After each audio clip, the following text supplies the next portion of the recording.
আসসালামু আলাইকুম। নবম ও দশম শ্রেণীর সুপ্রিয় শিক্ষার্থীবৃন্দ, আশা করছি তোমরা সকলে ভালো আছো।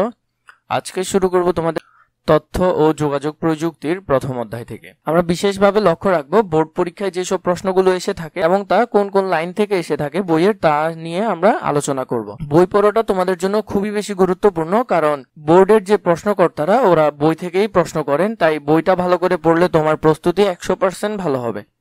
চলো আমরা দেখে নিই প্রথম থেকে। প্রথম অধ্যায় নিয়ে আমরা আজকে আলোচনা করব ভালোভাবে। 21 শতকের সম্পদ হচ্ছে জ্ঞান, যার অর্থ কৃষি, খনিজ। আমি যেসব লাইনগুলো তোমাদেরকে আন্ডারলাইন করে দিব সেগুলোই তোমরা ভালো করে মুখস্থ করবে। 21 শতকের সম্পদ হচ্ছে জ্ঞান। এখানে যার অর্থ কৃষি, খনিজ সম্পদ বা অন্য কিছুকে না বুঝিয়ে বোঝানো হচ্ছে এখানে পৃথিবীর সম্পদ হচ্ছে সাধারণ মানুষ। এরপরে দেখো, 21 শতকে এসে আমরা দুটি বিষয় শুরু করেছি, যার দুটি বিষয়ের একটি হচ্ছে গ্লোবালাইজেশন, অন্যটি হচ্ছে ইন্টার গ্লোবালাইজেশন। এরপর দেখো, অষ্টাদশ শতাব্দী থেকে ঊনবিংশ শতাব্দী শিল্প বিপ্লবের পর মানুষ যন্ত্রের উপর নির্ভর করে পৃথিবীর অর্থনীতি নিয়ন্ত্রণ করছে।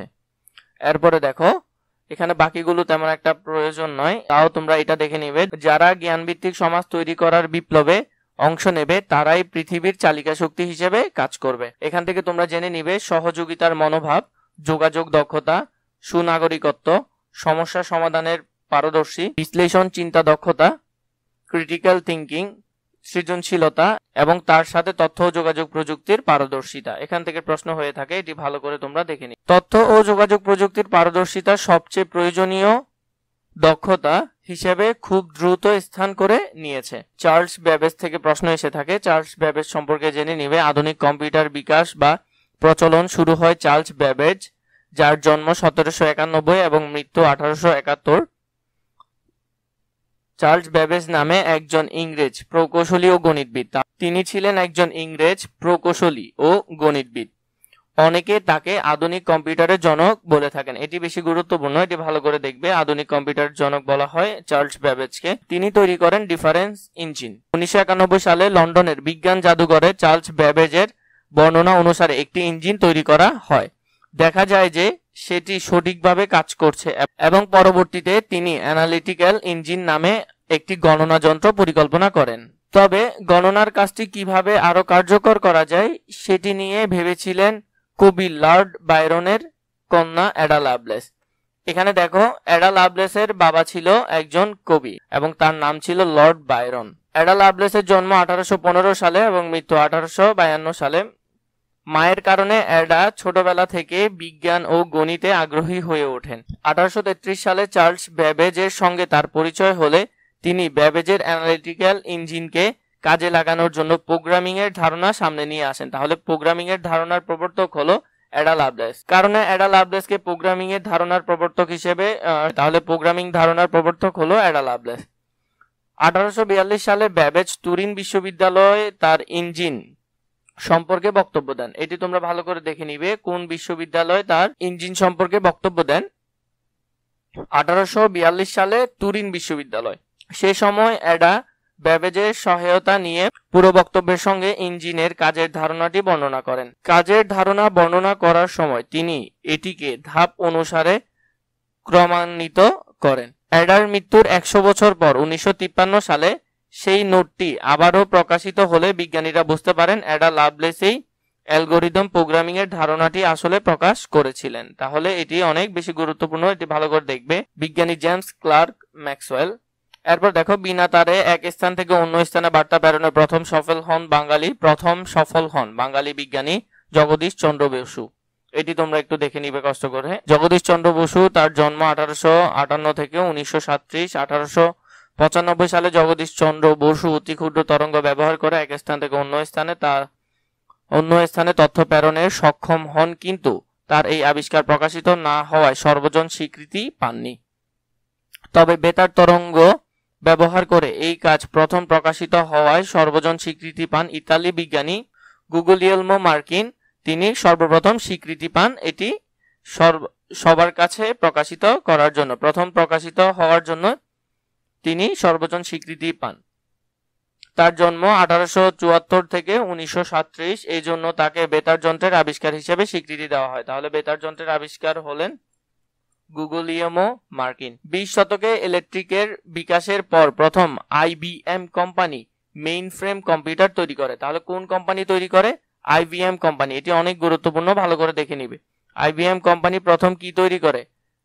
মেইন ফ্রেম কম্পিউটার তৈরি করে। পর্যায়ক্রমে 1971 সালে মাইক্রোপ্রসেসরের আবিষ্কার হলে স্বয়ংক্রিয় কম্পিউটার তৈরির পথ সুগম হয়। তাহলে কিসের আবিষ্কারের ফলে? মাইক্রোপ্রসেসরের আবিষ্কারের ফলে। কত সালে হয় সেটি?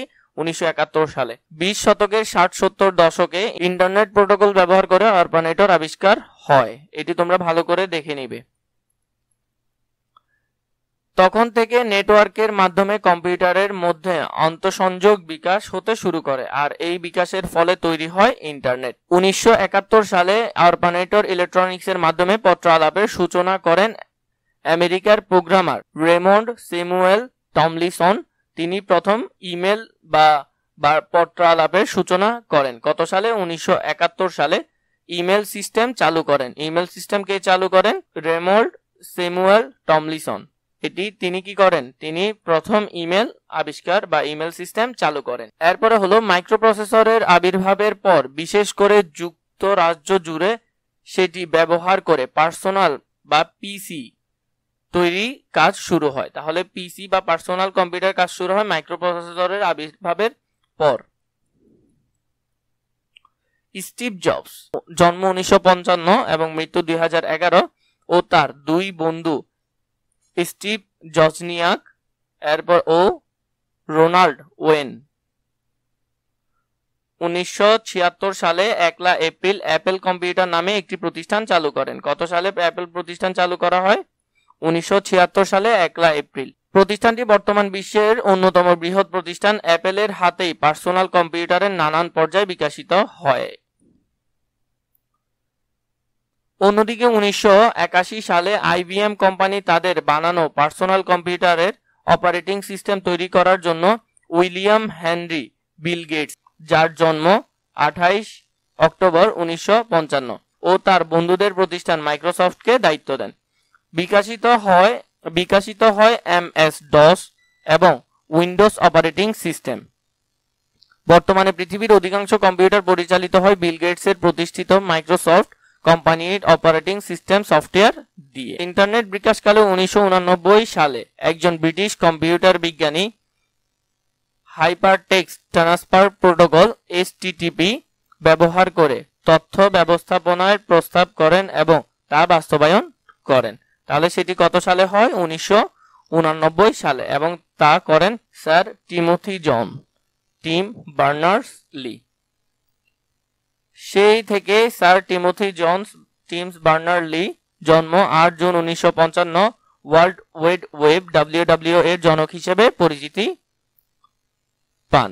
এটি তোমরা ভালো করে দেখবে, WWW এর জনক কে। নেটওয়ার্ক প্রযুক্তির বিকাশের ফলে বিশ্বের নানান দেশের মধ্যে ইন্টারনেট বিস্তৃতি হয়। ইন্টারনেটকে কেন্দ্র করে একটি শক্তিশালী অর্থনৈতিক ব্যবস্থা গড়ে ওঠে এবং বিকশিত হয় বিভিন্ন ধরনের অ্যাপ্লিকেশন সফটওয়্যার। বর্তমান পৃথিবীর সবচেয়ে জনপ্রিয় সামাজিক যোগাযোগ মাধ্যমের নাম ফেসবুক।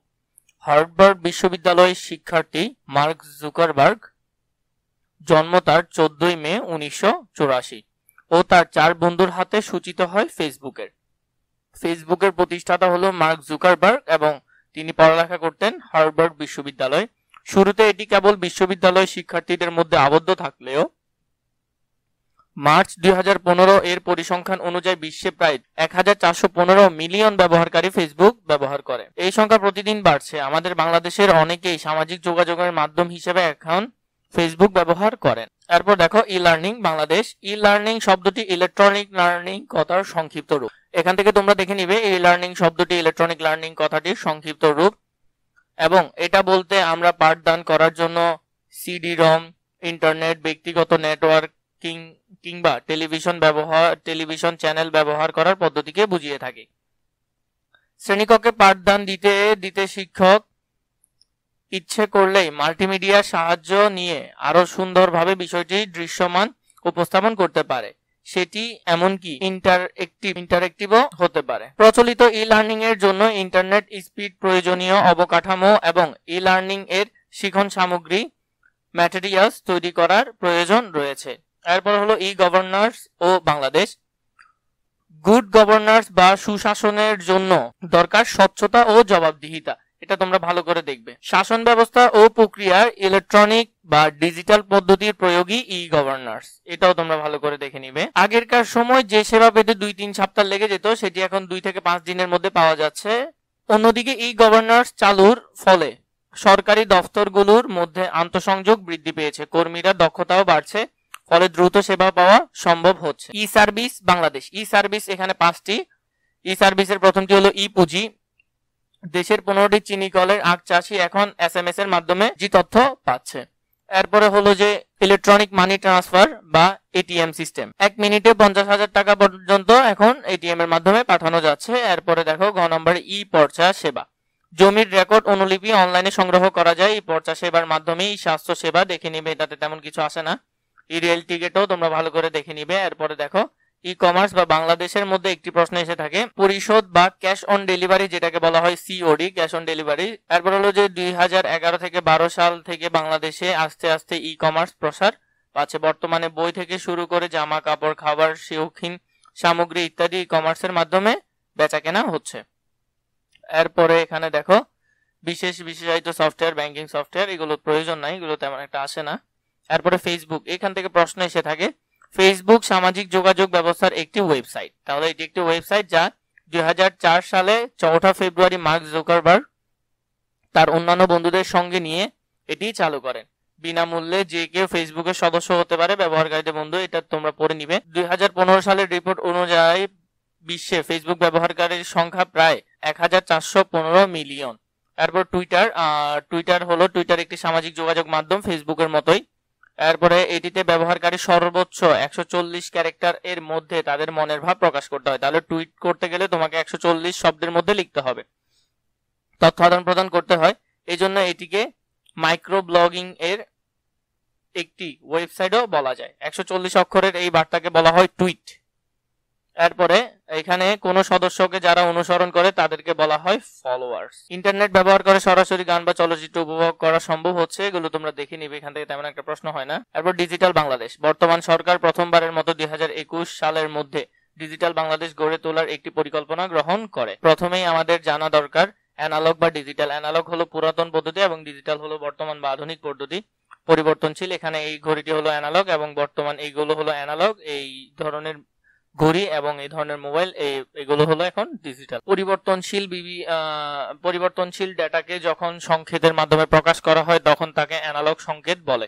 উদাহরণস্বরূপ আমাদের দৈনন্দিন তাপমাত্রা করা যায়, এই সব জিনিসগুলো দেখে নিবে। অ্যানালগ সংকেতকে নির্দিষ্ট পদ্ধতিতে 2টি অবস্থার মাধ্যমে প্রকাশ করা যায়। এই অবস্থানগুলো অঙ্কের ডিজিট মাধ্যমে প্রকাশ করার ফলে অ্যানালগ সংকেত তুলনায় আরো নির্ভুল এবং সূক্ষ্ম থেকে সূক্ষ্মতর তথ্য পাওয়া যায়।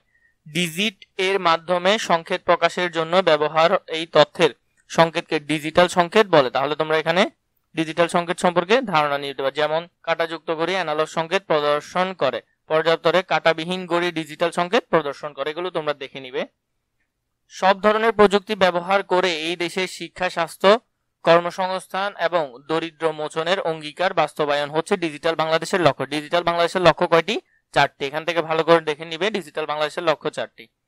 ডিজিটাল বাংলাদেশের রূপকল্পের বাস্তবায়নের জন্য সরকার 4টি সুনির্দিষ্ট বিষয়, কয়টি সুনির্দিষ্ট বিষয়?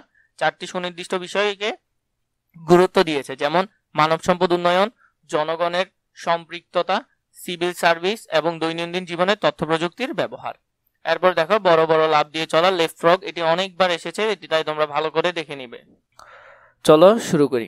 মাইক্রোসফট কোম্পানির উইন্ডোজ অপারেটিং সিস্টেম ব্যবহার করে থাকে, তবে অপারেটিং সিস্টেমের সবসময় হালনাগাদ বা আপডেট করতে হবে। তোমাদের যে কম্পিউটারটি রয়েছে সেটিতে যদি মাইক্রোসফট কোম্পানির উইন্ডোজ অপারেটিং সিস্টেমটা থাকে তাহলে সেটি বারবার কি করতে হবে? হালনাগাদ বা আপডেট করতে হবে। বিশ্বের বেশিরভাগ মানুষই এই উইন্ডোজ অপারেটিং সিস্টেমটি ব্যবহার করে থাকে। ইন্টারনেট সংযুক্ত থাকলে এই আপডেটগুলো সাধারণত স্বয়ংক্রিয়ভাবে হয়ে থাকে।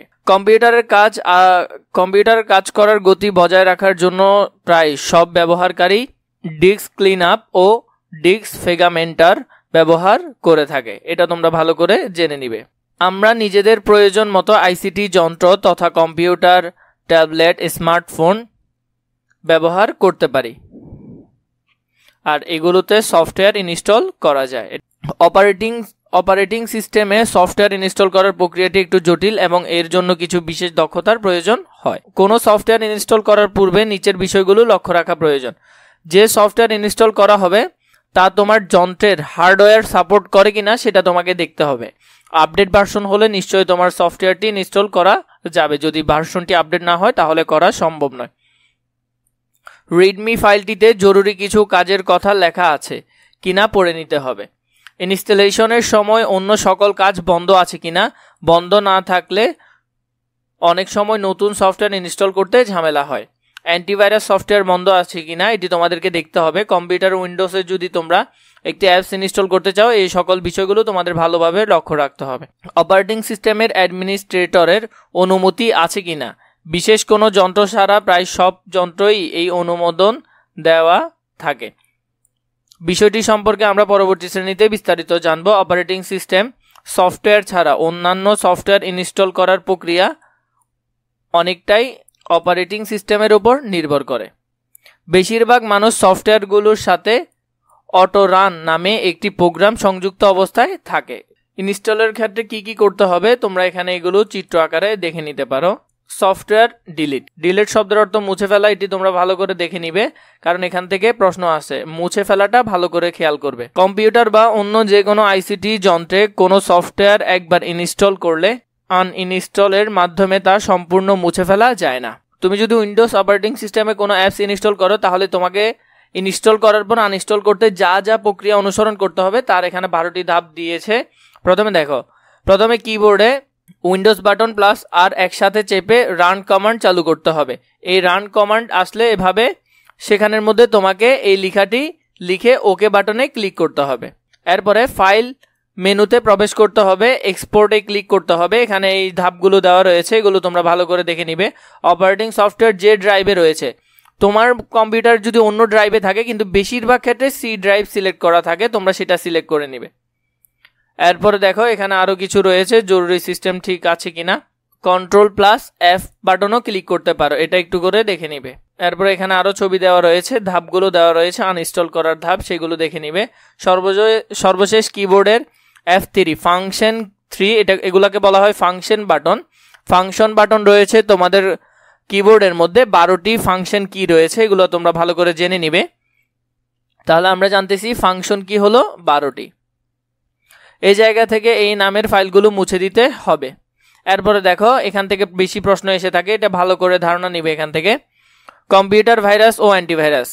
কম্পিউটার ভাইরাস ও অ্যান্টিভাইরাসের ভাইরাস শব্দের পূর্ণরূপ হলো ভাইটাল ইনফরমেশন রিসোর্স আন্ডার সিজ, যার অর্থ দাঁড়ায় গুরুত্বপূর্ণ তথ্যসমূহ দখলে নেওয়া বা ক্ষতি সাধন করা। তুমি কম্পিউটার বা ল্যাপটপে যে ধরনের অ্যাপসগুলো নিবে এই ভাইরাসের কাজ হলো সেগুলোকে ক্ষতি সাধন করা। 1980 সালে এর নামকরণ করেছে প্রখ্যাত গবেষক ইউনিভার্সিটি অফ নিউ হ্যাভেন এর অধ্যাপক ফ্রেড কোহেন। তাহলে এই ভাইরাসের নামকরণ কে? যিনি অধ্যাপক ছিলেন ইউনিভার্সিটি অফ নিউ হ্যাভেন এর নামকরণ করে 1980 সালে। এটি ভালো করে দেখবে। ভাইরাস হলো এক ধরনের সফটওয়্যার যা তথ্য ও উপাত্তকে আক্রমণ করে এবং যা নিজের সংখ্যা বৃদ্ধির ক্ষমতা আছে। তাহলে ভাইরাসের নিজের সংখ্যা বৃদ্ধির ক্ষমতা আছে। এরপর দেখো কিছু ভাইরাসের নাম এখানে রয়েছে, যেমন stone, Vienna, CIH, folder, Trojan horse, এই ধরনের অনেকগুলো ভাইরাস রয়েছে। এগুলো তোমরা দেখে নিবে, প্রতিটা ভাইরাসই গুরুত্বপূর্ণ, ভালো করে এগুলো খেয়াল করে নিবে। এরপরে এখান থেকে দেখো অনেকগুলো লক্ষণ রয়েছে, লক্ষণগুলো তোমরা ভালো করে দেখে নিবে এখান থেকে। সিস্টেম ভাইরাস দ্বারা আক্রান্ত হলে এটি নির্মূল করতে হয়। ভাইরাসের সংক্রমণ থেকে রক্ষা পেতে অ্যান্টিভাইরাস ইউটিলিটি ব্যবহার করা হয়। যে অ্যান্টিভাইরাস সফটওয়্যার সবসময় হালনাগাদ বা আপডেট রাখতে হয়। এরপরে দেখো এখানে উল্লেখযোগ্য কিছু অ্যান্টিভাইরাস প্রোগ্রামের নাম, এগুলো বেশি গুরুত্বপূর্ণ। এই অ্যান্টিভাইরাস প্রোগ্রামগুলো জেনে নিবে। AVG অ্যান্টিভাইরাস সফটওয়্যার, এগুলো ডাউনলোড করবে এই ওয়েবসাইট থেকে। এভিরা অ্যান্টিভাইরাস সফটওয়্যার, এভাস্ট অ্যান্টিভাইরাস সফটওয়্যার, এখানে 3টির নাম দেওয়া রয়েছে, এগুলো তোমরা ভালো করে জেনে নিবে। কম্পিউটার বা আমাদের ICT যন্ত্রগুলোকে ভাইরাস মুক্ত রেখে ব্যবহার করতে আমরা নিচের পদ্ধতিগুলো অনুসরণ করতে পারি। এখানে কিছু পদ্ধতি দিয়েছে, এগুলো তোমরা ভালো করে দেখে নিবে। এরপরে পাসওয়ার্ডের মধ্যে বেশিরভাগ মানুষই এই কমন পাসওয়ার্ডগুলো ব্যবহার করে থাকে, তার জন্য তাদের তথ্যের গোপনীয়তা তেমন একটা শক্ত হয় না। তথ্য উপাত্তের দিকটি বিবেচনায় নিলে ইউনিক বা মৌলিক পাসওয়ার্ড তৈরি অত্যন্ত গুরুত্বপূর্ণ। ইউনিক করলে তোমার এই পাসওয়ার্ডটি হ্যাক হওয়ার সম্ভাবনা খুবই কম থাকে। সার্ভার কম্পিউটার যে কোনো আইসিটি যন্ত্রে রক্ষিত তথ্য ও উপাত্ত নিরাপত্তা বিধানের সাথে সাথে গোপনীয়তা বজায় রাখার কাজটিও পাসওয়ার্ড করে থাকে। তাহলে পাসওয়ার্ড সবসময় ইউনিক হতে হবে যাতে সেটি শক্ত হয় এবং সহজে হ্যাক না হয়। তোমরা এখান থেকে এই তথ্যগুলো একটু কষ্ট করে পড়ে নিবে। সংখ্যা, চিহ্ন ও শব্দ ব্যবহারের ক্ষেত্রে ছোট হাতের অক্ষর বড় হাতের অক্ষর মিশিয়ে দিলে তোমার পাসওয়ার্ডটি অনেক বেশি স্ট্রং এবং শক্ত হবে। পাসওয়ার্ড মনে রাখার জন্য নিজের পছন্দের একটি সংকেত ব্যবহার করা। এটি হতে পারে প্রিয় কবিতা, গল্প, লেখক, বৈজ্ঞানিক আবিষ্কার বা কোনো ঐতিহাসিক ঘটনা, যে কোনো কিছুই দিতে পারো। যত ধরনের ইউনিক ব্যবহার করবে তোমার পাসওয়ার্ডটি অত বেশি শক্ত হবে। এরপরে আমাদের কিছু পাসওয়ার্ড, যেমন এখানে দেখো কিছু পাসওয়ার্ড দিয়েছে, বা তোমাকে হয়তো বলতে পারে নিচের কোনটি ইউনিক পাসওয়ার্ড, এখান থেকে যে কোনো একটি অপশনে থাকতে পারে। এরপরে দেখো প্রায়শই পাসওয়ার্ড পরিবর্তন করাও একটি জরুরি কাজ। তুমি যদি তোমার যে অ্যাকাউন্টগুলো রয়েছে তার পাসওয়ার্ড প্রায় হালনাগাদ করো, তাহলে এটি তোমার জন্য অনেক ভালো হবে। এরপরে দেখো ইউনিক সহজ বিন্যাস, যেখানে এই ধরনের মানুষ পাসওয়ার্ড ব্যবহার করে থাকে, এগুলো খুবই সহজ, কিন্তু ইউনিক পাসওয়ার্ডে এই ধরনের চিহ্ন মানুষ ব্যবহার করে থাকে। এরপরে দেখো টু স্টেপ ভেরিফিকেশন, এটা হলো যে দ্বিমুখী ভেরিফিকেশন বা টু স্টেপ ভেরিফিকেশন যেটাকে বলে, এগুলো একটু কষ্ট করে পড়ে নিবে, এখান থেকে তেমন একটি প্রশ্ন হয় না। এরপরে হলো যে কম্পিউটার ও ইন্টারনেট ব্যবহারে আসক্তি। কোরিয়ান একজন মানুষ টানা 50 ঘন্টা কম্পিউটার গেম খেলে মৃত্যুর কোলে ঢলে পড়েছিল। চীনের এক দাম্পত্য কম্পিউটার গেম খেলার অর্থ জোগাড় করতে তাদের শিশু সন্তানকে বিক্রি করে দিয়েছিল। এই তথ্যগুলো তোমরা একটু জেনে নেবে, এখান থেকে প্রশ্ন হয়ে থাকে। সামাজিক নেটওয়ার্কের আসক্তি, যেমন আমরা অনেকেই এখন ফেসবুক, টুইটার, ইনস্টাগ্রাম, মেসেঞ্জার এই ধরনের অ্যাপসগুলোতে আসক্তি হয়ে পড়ছে, এগুলোকে বলা হয় সামাজিক যোগাযোগের আসক্তি। সব মানুষের ভেতরেই নিজেকে প্রকাশ করার একটা ব্যাপার রয়েছে, কিংবা নিজেকে নিয়ে মুগ্ধ করার এক ধরনের সুপ্ত আকাঙ্ক্ষা থাকে, সেটাকে মনোবিজ্ঞানের ভাষায় বলা হয় নার্সিসিজম। সামাজিক যোগাযোগের এই আকাশচুম্বী জনপ্রিয়তার কারণে সারা পৃথিবীতে অনেক সময়ের অপচয় হচ্ছে, এগুলো দেখে নিবে। এরপরে দেখো এখান থেকে তেমন একটি প্রশ্ন হয় না, তাও এই লেখাগুলো একটু কষ্ট করে পড়ে নিবে তোমরা। পাইরেসি কি তা নিয়ে একটু জেনে নি। লেখক, শিল্পী সহ সৃজনশীল কর্মীদের তাদের নিজেদের সৃষ্ট কর্মকে সংরক্ষণ করার অধিকার কপিরাইট আইনের লক্ষ্য। এই কারণে কম্পিউটার সফটওয়্যার, কম্পিউটার করা সৃজনশীল কর্ম যেমন ছবি, অ্যানিমেশন ইত্যাদি বেলায় কপিরাইট সংরক্ষণ করার জন্য বাড়তি ব্যবস্থা নিতে হয়। যখন এইরূপ কপিরাইট আইনের আওতায় কোনো কপিরাইট হোল্ডার অধিকার ক্ষুণ্ণ হয়, তখনই কপিরাইট বিঘ্নিত হয়েছে বলে ধরে নেওয়া হয়। এই ধরনের ঘটনাকে সাধারণত পাইরেসি বা সফটওয়্যার পাইরেসি নামে অভিহিত করা হয়, এটি ভালো করে তোমরা জেনে নিবে। এরপর দেখো বড় বড় সফটওয়্যার কোম্পানিগুলো তাদের মেধাস্বত্ব সংগ্রহ ও বিশ্বব্যাপী পাইরেসি নজরদারি করার জন্য বিজনেস সফটওয়্যার অ্যালায়েন্স BSA নামে একটি সংস্থা তৈরি করেছে। সংস্থাটি 2011 সালে প্রতিবেদনে বলা হয়েছে, পার্সোনাল কম্পিউটার ব্যবহারকারীদের প্রতি 10 জনের মধ্যে 60 জন পাইরেসি মুক্ত। এটা স্টার চিহ্ন দিয়ে রাখো, এটা বেশি এসে থাকে, প্রতি 10 জনের মধ্যে কয়জন পাইরেসি মুক্ত। এরপর দেখো তথ্য অধিকার ও নিরাপত্তা। তথ্য অধিকার আইন 2009 নামে একটি আইন চালু হয়, এটি দেখে নিবে ভালো করে, এটি অনেক গুরুত্বপূর্ণ। এরপরে দেখো এই সকল ক্ষেত্রে আইনের 7ম ধারা নিম্নোক্ত 20টি বিষয় এই আইনের আওতামুক্ত রাখা হয়েছে। 20টি বিষয়ের এখানে অনেকগুলো রয়েছে, এখান থেকে মাঝে মধ্যে প্রশ্ন হয়ে থাকে, তাও তোমরা দেখে নিবে। সাধারণ ট্রাবল শুটিং হচ্ছে সমস্যার উৎস বা উৎপত্তিস্থল নির্ণয়ের প্রক্রিয়া।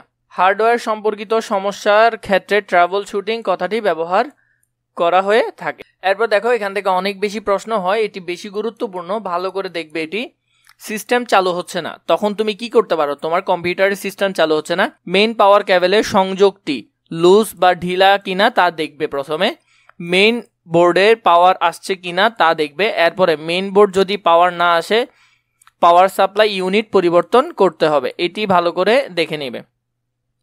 এরপরে দেখো এখানে প্রতিটি বিষয় গুরুত্বপূর্ণ, তাও আমি তোমাদেরকে যেগুলো থেকে প্রশ্ন বেশি এসে থাকে তা দেখিয়ে দিচ্ছি। সিস্টেম সঠিকভাবে চলছে কিন্তু মনিটরে কিছু দেখা যাচ্ছে না, এটি প্রধান সমস্যা হয় র্যামের পূর্ণরূপ হলো র্যান্ডম অ্যাক্সেস মেমোরি।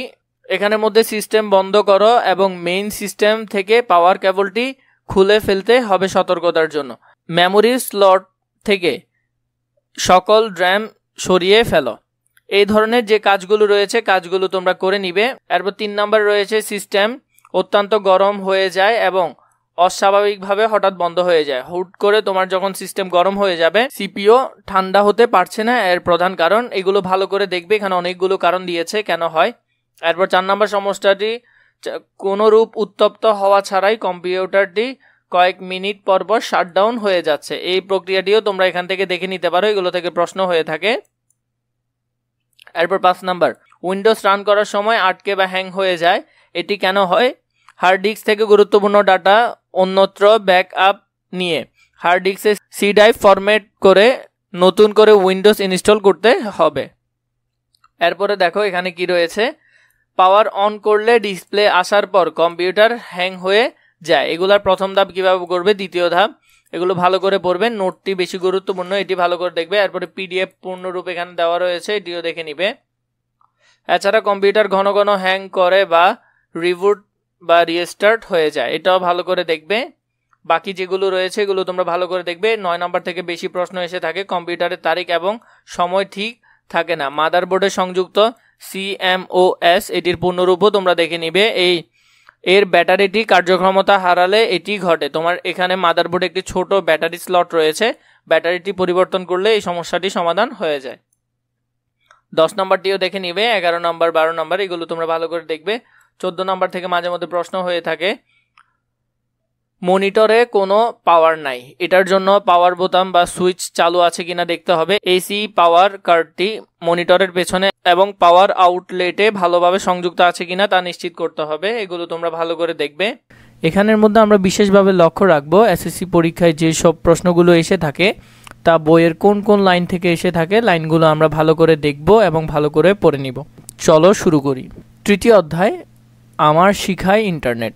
কোনো কন্টেন্ট যদি ডিজিটাল উপাত্ত আকারে বিরাজ করে কিংবা প্রেরিত গৃহীত হয় তাহলে তাকে ডিজিটাল কন্টেন্ট বলে। এখান থেকে প্রশ্ন হয় না তেমন। ডিজিটাল কন্টেন্ট এর প্রকারভেদ কি, এটা থেকে প্রশ্ন হয়ে থাকে, এটি তোমরা ভালো করে দেখবে। ডিজিটাল কন্টেন্ট এর প্রকারভেদ, তথ্য, ছবি, শব্দ কিংবা সবই ডিজিটাল কন্টেন্ট। কাজেই নানানভাবে ডিজিটাল কন্টেন্টকে শ্রেণীকরণ করা যায়, তবে ডিজিটাল কন্টেন্ট প্রধানত 4 প্রকার। এটি স্টার চিহ্ন দিয়ে রেখেছি, এটি মুখস্থ করে ফেলবে। ডিজিটাল কন্টেন্ট প্রধানত 4 প্রকার। এগুলো হয়ে থাকে টেক্সট বা লিখিত কন্টেন্ট, ছবি, শব্দ বা অডিও এবং ভিডিও ও অ্যানিমেশন। এই 4টি হলো ডিজিটাল কন্টেন্ট প্রধান কন্টেন্ট। এরপর টেক্সট বা লিখিত কন্টেন্ট কি, যেগুলো তালিকা আকারে প্রকাশ করা হয়। এখান থেকে কয়েকটি উদাহরণ তোমরা দেখে নিবে, ইবুক, সংবাদপত্র এগুলো। ছবি কন্টেন্ট, এর মধ্যে রয়েছে ফটো, হাতে আঁকা ছবি, কার্টুন, ইনফোগ্রাফস, অ্যানিমেটেড ছবি ইত্যাদি। এগুলো উদাহরণগুলো একটু ভালো করে দেখে নিবে। শব্দ বা অডিও কন্টেন্টের মধ্যে যেসব অডিও বা শব্দগুলো দেখো সেগুলোই শব্দ অডিও কন্টেন্ট। ভিডিও অ্যানিমেশনের মধ্যে ভিডিও স্ট্রিমিং, এটা তোমরা একটু কষ্ট করে দেখে নিবে, এইটা থেকে প্রশ্ন এসে থাকে তাই এটা ভালো করে দেখবে, ভিডিও স্ট্রিমিং। তারপরে ইবুক বা ইলেকট্রনিক বুক বা ই বই হলো মুদ্রিত বইয়ের ইলেকট্রনিক রূপ। কোনো মুদ্রিত বা লিখিত বইয়ের ইলেকট্রনিক রূপই হলো ইবুক, এটা একটু দেখবে কষ্ট করে। প্রচলিত কিছু রিডারের মধ্যে amazon.com, কিন্ডল সবচেয়ে জনপ্রিয়। তাহলে সবচেয়ে জনপ্রিয় দুটি ইবুক রিডারের মধ্যে রয়েছে amazon.com আর কিন্ডল, এই দুটি সবচেয়ে জনপ্রিয়। এটি ভালো করে দেখবে, এখান থেকে প্রশ্ন হয়ে থাকে। ইবুক ব্যবহারের সুবিধা, আসলে কি কি সুবিধা হতে পারে, সুবিধা থেকে মাঝে মধ্যে একটি প্রশ্ন হয়ে থাকে এমসিকিউ আকারে, সেগুলো দেখবে। ইবুক ডাউনলোডের মাধ্যমে তাৎক্ষণিকভাবে তথ্য পাওয়া সম্ভব। ব্যবহারকারীদের ইবুক সংরক্ষণের জন্য কোনো লাইব্রেরি বা কক্ষের প্রয়োজন হয় না। ডিভাইসে ইবুক সহজে সংরক্ষণ করা যায়। ইবুক সহজে স্থানান্তরযোগ্য, এটিও ভালো করে দেখবে। ইবুক সহজে স্থানান্তরযোগ্য। ইবুক তথ্য অনুসন্ধান সহজতর। ইবুক ইন্টারনেটের মাধ্যমে সরবরাহ করা হয় বলে কোনো ধরনের শিপিং বা প্যাকিং খরচ নেই। ইবুক সহজে বিতরণ ও বিক্রয়যোগ্য, ইবুক মুদ্রণযোগ্য বলে চাহিদা অনুযায়ী প্রিন্ট করা সম্ভব, ফলে আর্থিক সাশ্রয় হয়। বিভিন্ন প্রকার ইবুক। সাধারণত ইবুকের নিম্নোক্ত 5টি ভাগে ভাগ করা যায়। 5টি ভাগে সাধারণত ভাগ করা যায়, তার মধ্যে দেখে নাও এখানে কয়েকটি রয়েছে। মুদ্রিত বইয়ের হুবহু প্রতিলিপি, এখানে সচরাচর পিডিএফ এর পূর্ণরূপ হলো পোর্টেবল ডকুমেন্ট ফরম্যাট। এটি তোমরা ভালো করে দেখে নিবে। ফরম্যাটটি প্রকাশিত হয় সম্পূর্ণ বই একসঙ্গে অথবা অধ্যায় হিসেবে এখানে পাওয়া যায়। ইবুকগুলোর কেবল অনলাইন তথ্য ইন্টারনেটে পড়া, এগুলো সম্প্রচার HTML এ প্রকাশিত হয়। এটি হবে HTML এ প্রকাশিত হয়। এগুলো বইয়ের ওয়েবসাইট বলা হয়। HTML এ যেগুলো প্রকাশিত হয় সেগুলোকে বলা হয় বইয়ের ওয়েবসাইট। মুদ্রিত বইয়ের মধ্যে বাড়তি সুবিধা ইবুক। এগুলো বইয়ের কন্টেন্ট ছাড়াও পাঠকের নিজের নোট লেখা, শব্দ অর্থ জানা সুবিধা করে দেয়। এগুলো বেশিরভাগ ইপাব ফরম্যাটে প্রকাশিত হয়। এটি ভালো করে দেখবে। চোকস ইবুক, এই বইগুলো লিখিত অংশ ছাড়াও অডিও, ভিডিও, অ্যানিমেশন ইত্যাদি সংযুক্ত থাকে। তাহলে যেটিতে অডিও, ভিডিও, অ্যানিমেশন ইত্যাদি সংযুক্ত থাকে সেটাকে বলা হয় স্মার্ট ইবুক। এগুলোর কন্টেন্ট মাল্টিমিডিয়া সমৃদ্ধ, যেমন এতে কুইজ থাকে, কুইজের উত্তর করার ব্যবস্থাও থাকে এবং উত্তর সঠিক হয়েছে কিনা তাও ইবুক থেকে জানা যায়। এমনকি এইসব ইবুক ত্রিমাত্রিক ছবিযুক্ত থাকে। এইগুলো একটু ভালো করে দেখে নিবে। শিক্ষা ইন্টারনেট, এখানের মধ্যে এই অংশ থেকে প্রশ্ন হয়। ল্যাপটপ এবং স্মার্টফোনের মাঝামাঝি একটি সম্ভাবনা রয়েছে যেটি ট্যাবলেট নামে পরিচিত এবং সেটি শিক্ষার কাজে খুব সহজে ব্যবহার করা যায়, কারণ এই ট্যাবলেট কিছুটা মোবাইল থেকে ডিসপ্লে বড় হয়ে থাকে, তাই তোমাদের পড়তে এবং পড়াতে দুটোই সুবিধা হয়। সত্যি কথা বলতে কি, অনেক কোম্পানি এই ট্যাবলেটকে মাথায় রেখে শিক্ষা কাজে ব্যবহার করা সম্ভব সেই রকম অ্যাপ্লিকেশন তৈরি করতে শুরু করেছে। যদি এই দেশের সকল ছাত্রছাত্রীর ল্যাপটপ কিংবা ট্যাবলেট ব্যবহারের সুযোগ থাকে এবং দ্রুত গতির বেশি ব্র্যান্ড উইথ ইন্টারনেট ব্যবহারের সুযোগ থাকে, তাহলেই কিন্তু পুরোটা শেষ হয়ে যাবে না। সার্চ ইঞ্জিন ব্যবহারের জন্য ইংরেজি ভাষায় দক্ষতা প্রয়োজন। এরপরে দেখো ইন্টারনেট ও আমাদের পাঠ্য বিষয়, এখান থেকে প্রশ্ন তেমন একটি হয় না, তাও তোমরা একটু কষ্ট করে পড়ে নিবে।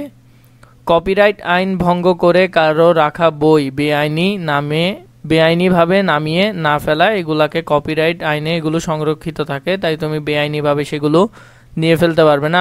বিশ্বের বিভিন্ন দেশের মতো বাংলাদেশেও প্রোগ্রামিংয়ের সম্ভাবনা দ্বার দিন দিন উন্মোচিত হচ্ছে। এগুলো তোমরা একটু কষ্ট করে পড়ে নিবে, এখান থেকে প্রশ্ন খুবই কম হয়।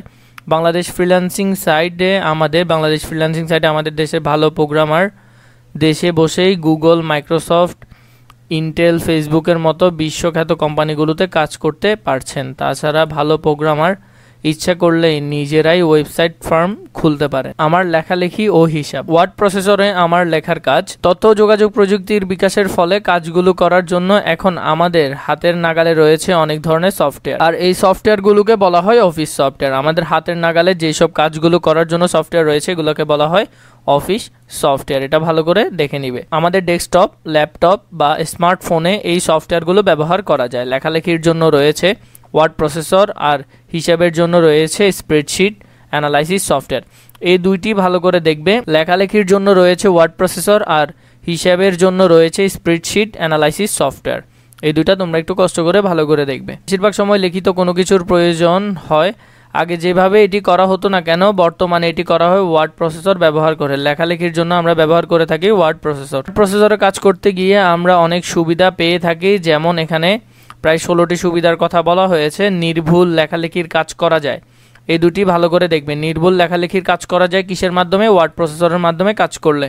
ভুল হলে সাথে সাথে সংশোধন করার সুযোগ থাকে। সম্পাদনার সুযোগ থাকায় লেখার কাজ নান্দনিকভাবে উপস্থাপন করা যায়।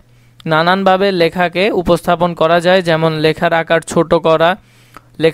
ছোট বড় করা, রঙিন বক্স আকারে উপস্থাপন করা ইত্যাদি এখানে ওয়ার্ড প্রসেসরের মাধ্যমে করা যায়। পুরো লেখার প্রথম থেকে শুরু না করে নতুন লেখা প্রবেশ করানো, লেখা মুছে ফেলা, লেখা পুনর্বিন্যাস করার সুযোগ পাওয়া যায়। ছবি, গ্রাফ, টেবিল, চার্ট ইত্যাদি সংযোজন করে ডকুমেন্টটিকে আরও আকর্ষণীয় করা যায়। এটা ভালো করে দেখবে, সবগুলোই ভালো করে দেখবে। তার মধ্যে যেগুলো দাগানো সেগুলো আরেকটু মনোযোগ দিয়ে দেখবে। ডকুমেন্ট সংরক্ষণ করে তা যে কোনো সময় ব্যবহার করা যায়, ফলে একই কাজ বারবার করার প্রয়োজন হয় না।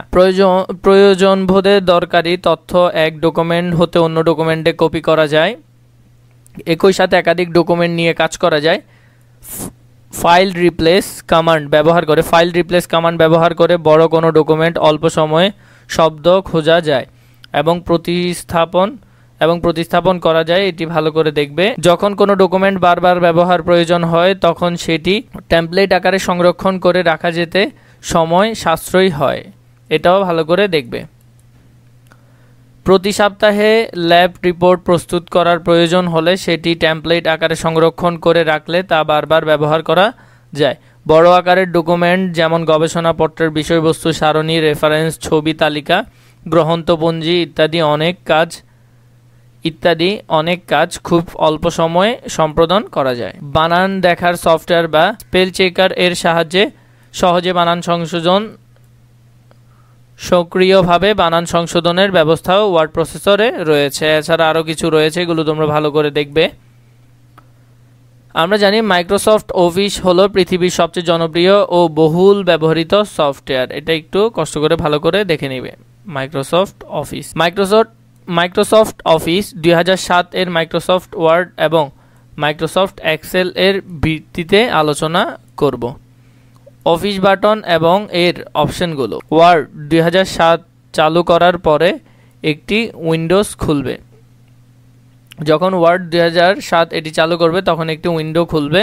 সেখানের মধ্যে কোনায় একটি অফিস বাটন এবং কোনটির কাজ কি তোমরা এখান থেকে কিছু বাটন দেখে নিতে পারো। প্রথমে এইগুলোর কাজ কি সেখান থেকে প্রশ্ন আসে, এটি ভালো করে দেখবে। এখান থেকে একটি এমসিকিউ হয়ে থাকে।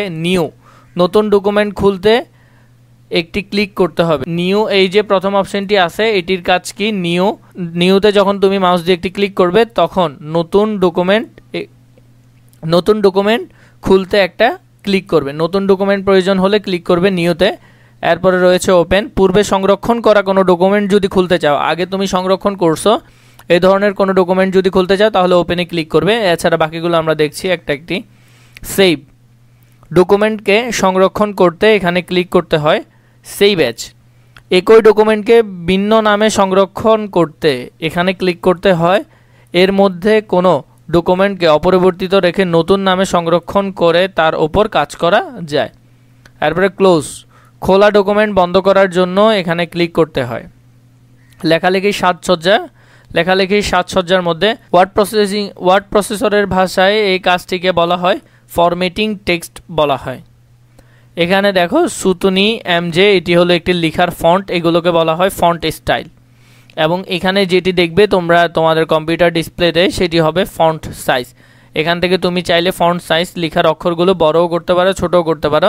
আর লেখার স্টাইল যদি চেঞ্জ করতে হয়, তুমি বাঁকা করে লিখবে, মোটা করে লিখবে, এই ধরনের বিভিন্ন লেখার জন্য তোমাকে এই যে ফন্ট স্টাইলটি আছে এটি চেঞ্জ করতে হবে। ওয়ার্ড প্রসেসরে লেখালেখির জন্য বিভিন্ন ধরনের স্টাইলের অক্ষর রয়েছে, এই ধরনের এটি চেঞ্জ করতে হবে। তখন এগুলোকে বলা হয় ফন্ট। এই যে বিভিন্ন ধরনের স্টাইলের লেখালেখি রয়েছে এগুলোকে বলা হয়। অনেক সময় লেখার মাঝে বিভিন্ন স্টাইলের ও সাইজের ফন্ট ব্যবহারের প্রয়োজন হতে পারে। লেখালেখির কিছু সাজসজ্জা, বুলেট, নাম্বার এবং লাইনের ব্যবধান, এগুলো হলো লেখালেখির সাজসজ্জা। আমরা অনেক সময় বিভিন্ন রকমের তালিকা করে থাকি। এইসব তালিকায় ধারাবাহিক রাখার জন্য চিহ্ন, বর্ণ বা সংখ্যা ব্যবহার করে থাকে। এগুলো ওয়ার্ড প্রসেসরের ভাষায় বুলেট ও নাম্বার বলা হয়। আমরা এই বুলেট এবং নাম্বার ব্যবহার করে এগুলোকে কি করতে পারি? বিভিন্নভাবে এই ধরনের করে সাজাতে পারি। প্যারাগ্রাফ গ্রুপে বুলেট ও নাম্বার আইকন কমান্ড পাওয়া যায়। এখানের মধ্যে প্যারাগ্রাফ গ্রুপে তুমি বুলেট, প্রথমটি হলো বুলেট এবং দ্বিতীয়টি হলো নাম্বার আইকন, এখান থেকে ক্লিক করে তুমি সেগুলো করে নিতে পারো। লাইনের ব্যবধানের জন্য দুটি লাইনের মধ্যবর্তী দূরত্ব নির্ধারণ করার জন্য টুলটি ব্যবহার করা যায়। এটাকে বলা হয় লাইন ব্যবধান, এই টুলটিকে। এগুলো ভালো করে দেখবে, এখান থেকে কিন্তু প্রশ্ন এসে থাকে। লেখালেখির সাজসজ্জা, টেবিল ও বিভিন্ন ইলিস্ট্রেশন।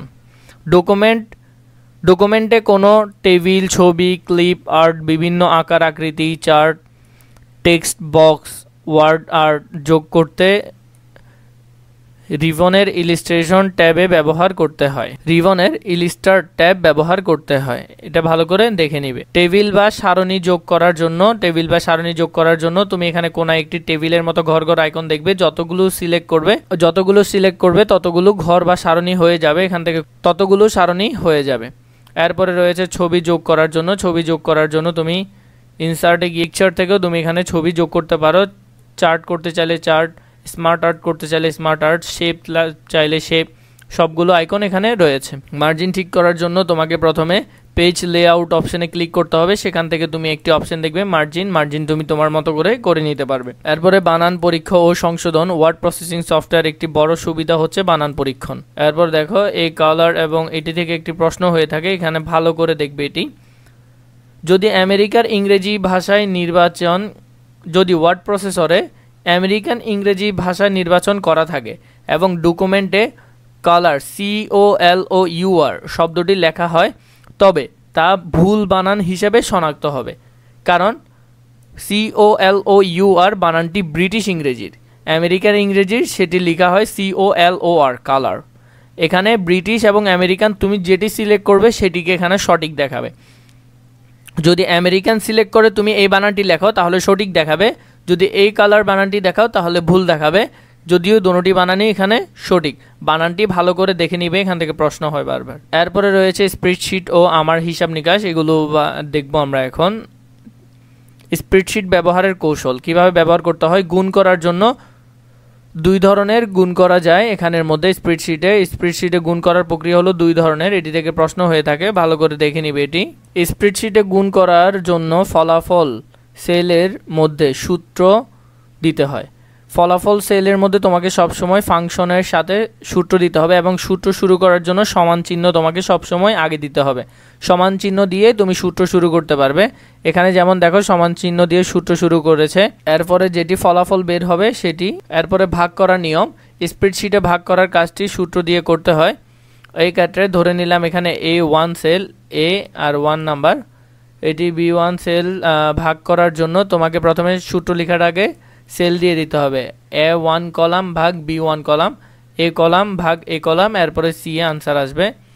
ফাংশন দিয়ে তোমাকে সমান চিহ্ন দিয়ে সূত্র শুরু করতে হবে, সব সময় এখানে সমান চিহ্ন দিয়ে সূত্র লিখতে হয়। তখন এটিকে A3 কলাম, এখানের মধ্যে আসবে A3 কলাম এবং B3 কলাম। A এর এই 3 নাম্বার কলাম এবং B এর 3 নাম্বার কলাম ভাগ করলে এখানে তোমার দৈনিক আয়টি চলে আসবে। এরপরে শতকরা নির্ণয় করার জন্য এটি বেশি এসে থাকে পরীক্ষায়। তুমি যখন স্প্রেডশিটে কোনো কিছু শতকরা বের করবে তখন তোমার ফলাফলে লিখতে হবে যে কলামের বের করবে, এখানে A3 এই A কলামের 3 নাম্বারটি এবং এটাকে বলা হয় গুণ চিহ্ন, এখানের মধ্যে গুণ চিহ্ন স্টার আকারে দেওয়া হয়। B3 কলামের সাথে তোমাকে পার্সেন্ট দিতে হবে, B এর 3 নাম্বার কলামের সাথে তোমাকে পার্সেন্ট দিতে হবে। কলাম যদি 4 হয় তাহলে এখানে 3 এর বদল 4 আসবে। এই সূত্রটি লিখলে তোমার এখানে আনসারে তা চলে আসবে। মাল্টিমিডিয়া ও গ্রাফিক্স, এই অধ্যায়টি কিছুটা বড়, তাই একটু সময় নিয়ে দেখতে হবে তোমাদেরকে। মাল্টিমিডিয়া হলো মানুষের বিভিন্ন প্রকাশের মাধ্যমের সমন্বয়। মাল্টিমিডিয়া 3টি মাধ্যমে হয়ে থাকে বা এর আলাদা আলাদা রূপ নিয়ে আলাদা আলাদাভাবে কাজ করে থাকে। কোনো একটি কর্মকাণ্ডে 3টি মাধ্যমেই একসাথে ব্যবহার করাকে মাল্টিমিডিয়া বলে।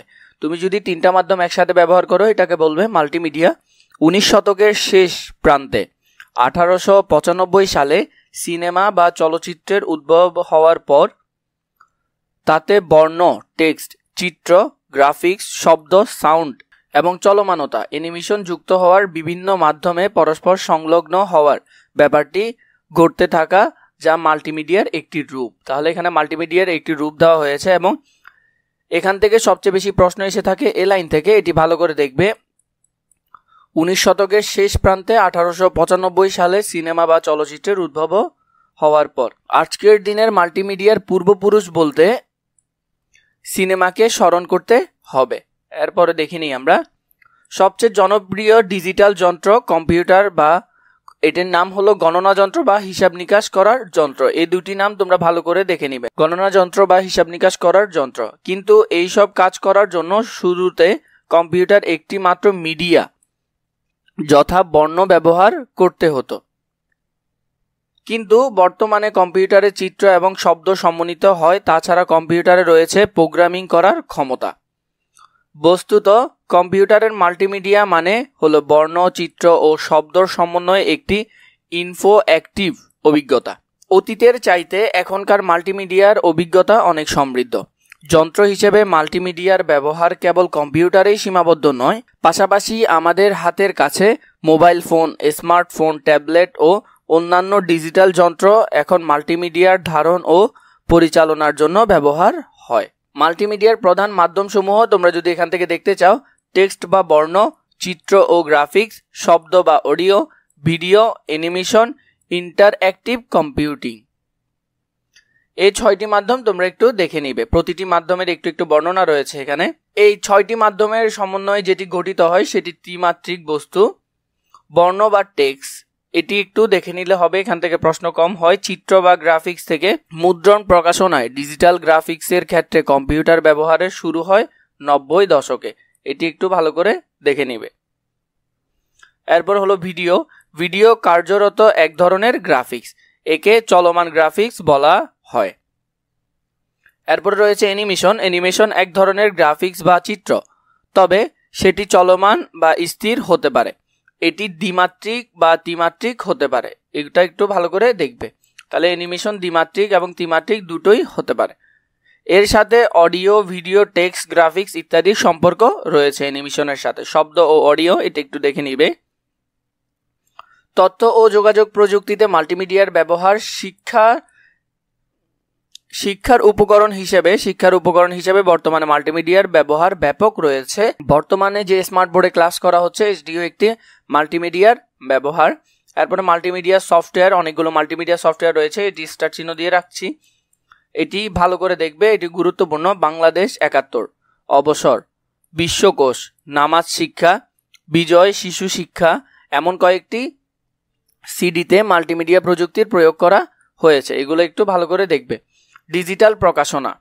এরপরে রয়েছে বিনোদন। সিনেমা বা নাটকের ক্ষেত্রে মাল্টিমিডিয়ার সাহায্যে সোশ্যাল ইফেক্ট ব্যবহার করে আরও প্রাণবন্তন করা হয়েছে। এরপর রয়েছে 3 নম্বর বিজ্ঞাপন। 4 নম্বর রয়েছে গেমস। কম্পিউটার গেমস বা ভিডিও গেমগুলোতে মাল্টিমিডিয়ার ব্যাপক ব্যবহার রয়েছে। এরপর রয়েছে 5 নম্বর অ্যানিমেশন এক ধরনের গ্রাফিক্স বা চিত্র। এরপরে যিনি টেক্সট, গ্রাফিক্স, অডিও, ভিডিও, অ্যানিমেশনের ইত্যাদি নিয়ে কাজ করেন তিনি মাল্টিমিডিয়া কন্টেন্ট ডেভেলপার। তাহলে এসব নিয়ে যে কাজ করেন তিনি হলেন মাল্টিমিডিয়া কন্টেন্ট ডেভেলপার।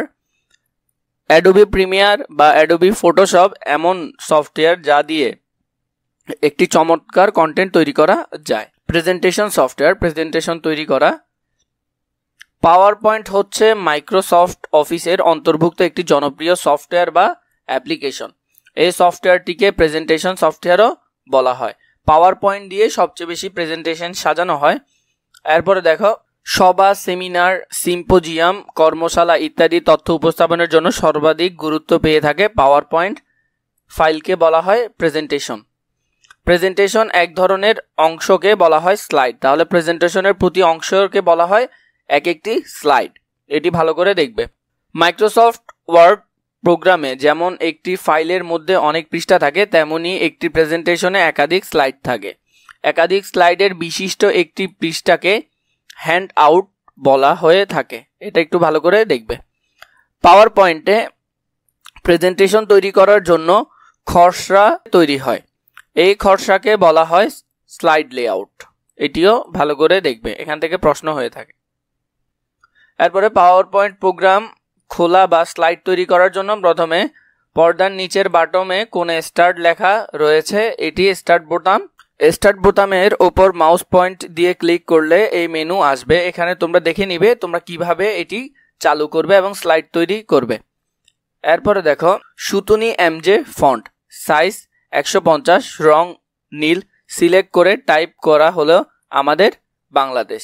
এরপরে এই আমাদের বাংলাদেশ স্লাইডটি এসে যাবে।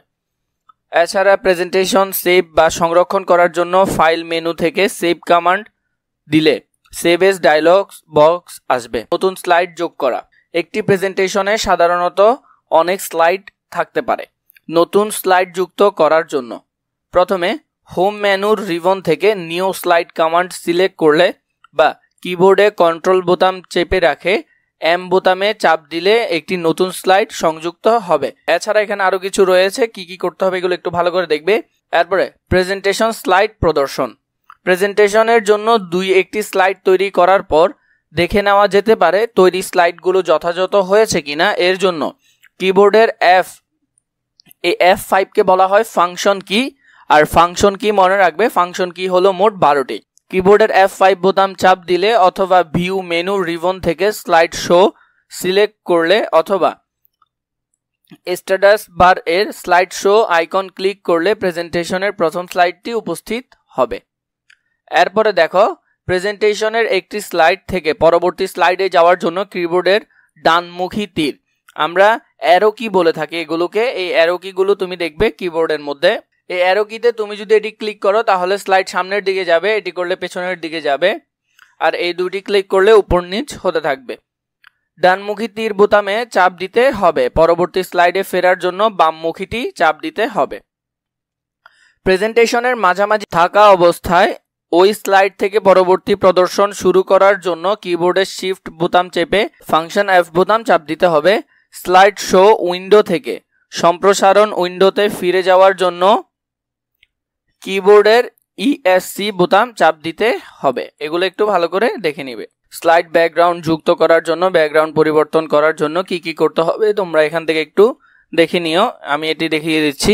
ফরম্যাট ব্যাকগ্রাউন্ড, ডায়লগ বক্সের উপর বাম থেকে সলিড ফিল রেডিও বোতামে ক্লিক করে সক্রিয় করে দিতে হবে। কালার ড্রাফট তীরে ক্লিক করলে রঙের প্ল্যান্ট আসবে, রঙের যে প্লেটটি আসবে সেখান থেকে তুমি যে কোনো একটি সিলেক্ট করে দিলে, দেখো এটি হলো রঙের প্লেট চলে এসেছে।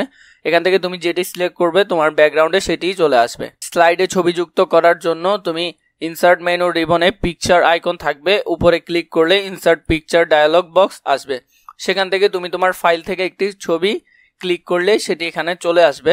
ছবিটির রিসাইজ বক্সে ক্লিক ও ড্র্যাগ করে ছবির উপর ছোট বড় করা যাবে, ছবির আকার ছোট বড় করা যাবে এবং ছবিটি ড্র্যাগ করে অবস্থানের প্রয়োজন সরিয়ে উপস্থাপন করা যাবে। স্লাইড ট্রানজিশন যুক্ত করা, সাধারণত একটির পর একটি করে স্লাইড প্রদর্শন করা হয়। অনেক সময় একটি স্লাইড থেকে পরবর্তী স্লাইডে যাওয়ার সময় ইফেক্ট ব্যবহার করা হয়, এই ইফেক্টকে বলা হয় ট্রানজিশন। এটি একটু ভালো করে দেখবে। আমরা অনেক সময় দেখি একটি স্লাইড থেকে অন্য একটি স্লাইডে যাওয়ার সময় একটি ইফেক্ট হয়েছে, সেটিকে বলা হয় ইফেক্ট বা ট্রানজিশন। এখান থেকে এই লেখাগুলো একটু কষ্ট করে পড়ে নিবে তোমরা। লেখার স্বতন্ত্রভাবে ট্রানজিশন প্রয়োগ, একটি স্লাইডের একাধিক টেক্সট বক্স লেখা থাকতে পারে। বর্তমান প্রেজেন্টেশনের দ্বিতীয় স্লাইডে 3টি টেক্সট বক্স লেখা রয়েছে। 3টি টেক্সট বক্স ভিন্ন ভিন্ন ট্রানজিশন প্রয়োগ করলে টেক্সট বক্সগুলো ভিন্ন ভিন্ন প্রক্রিয়ায় স্লাইডের ভেতরে আসবে। টেক্সট বক্সে ট্রানজিশন প্রয়োগের জন্য এরপর দেখো এখানে কিভাবে করতে হবে, এগুলো এখানে কমান্ডগুলো দেওয়া রয়েছে, তোমরা এখান থেকে একটু কষ্ট করে পড়ে নিবে। ট্রানজিশনে শব্দ প্রয়োগ করা, সবগুলো স্লাইডে একই শব্দ প্রয়োগ করার জন্য অ্যাপ্লাই টু অল বোতামে ক্লিক করতে হবে। এছাড়া স্লাইডে ভিডিও যুক্ত করার জন্য রয়েছে কিছু কমান্ড, এই কমান্ডগুলোর মধ্যে তোমরা এটি ভালো করে দেখবে।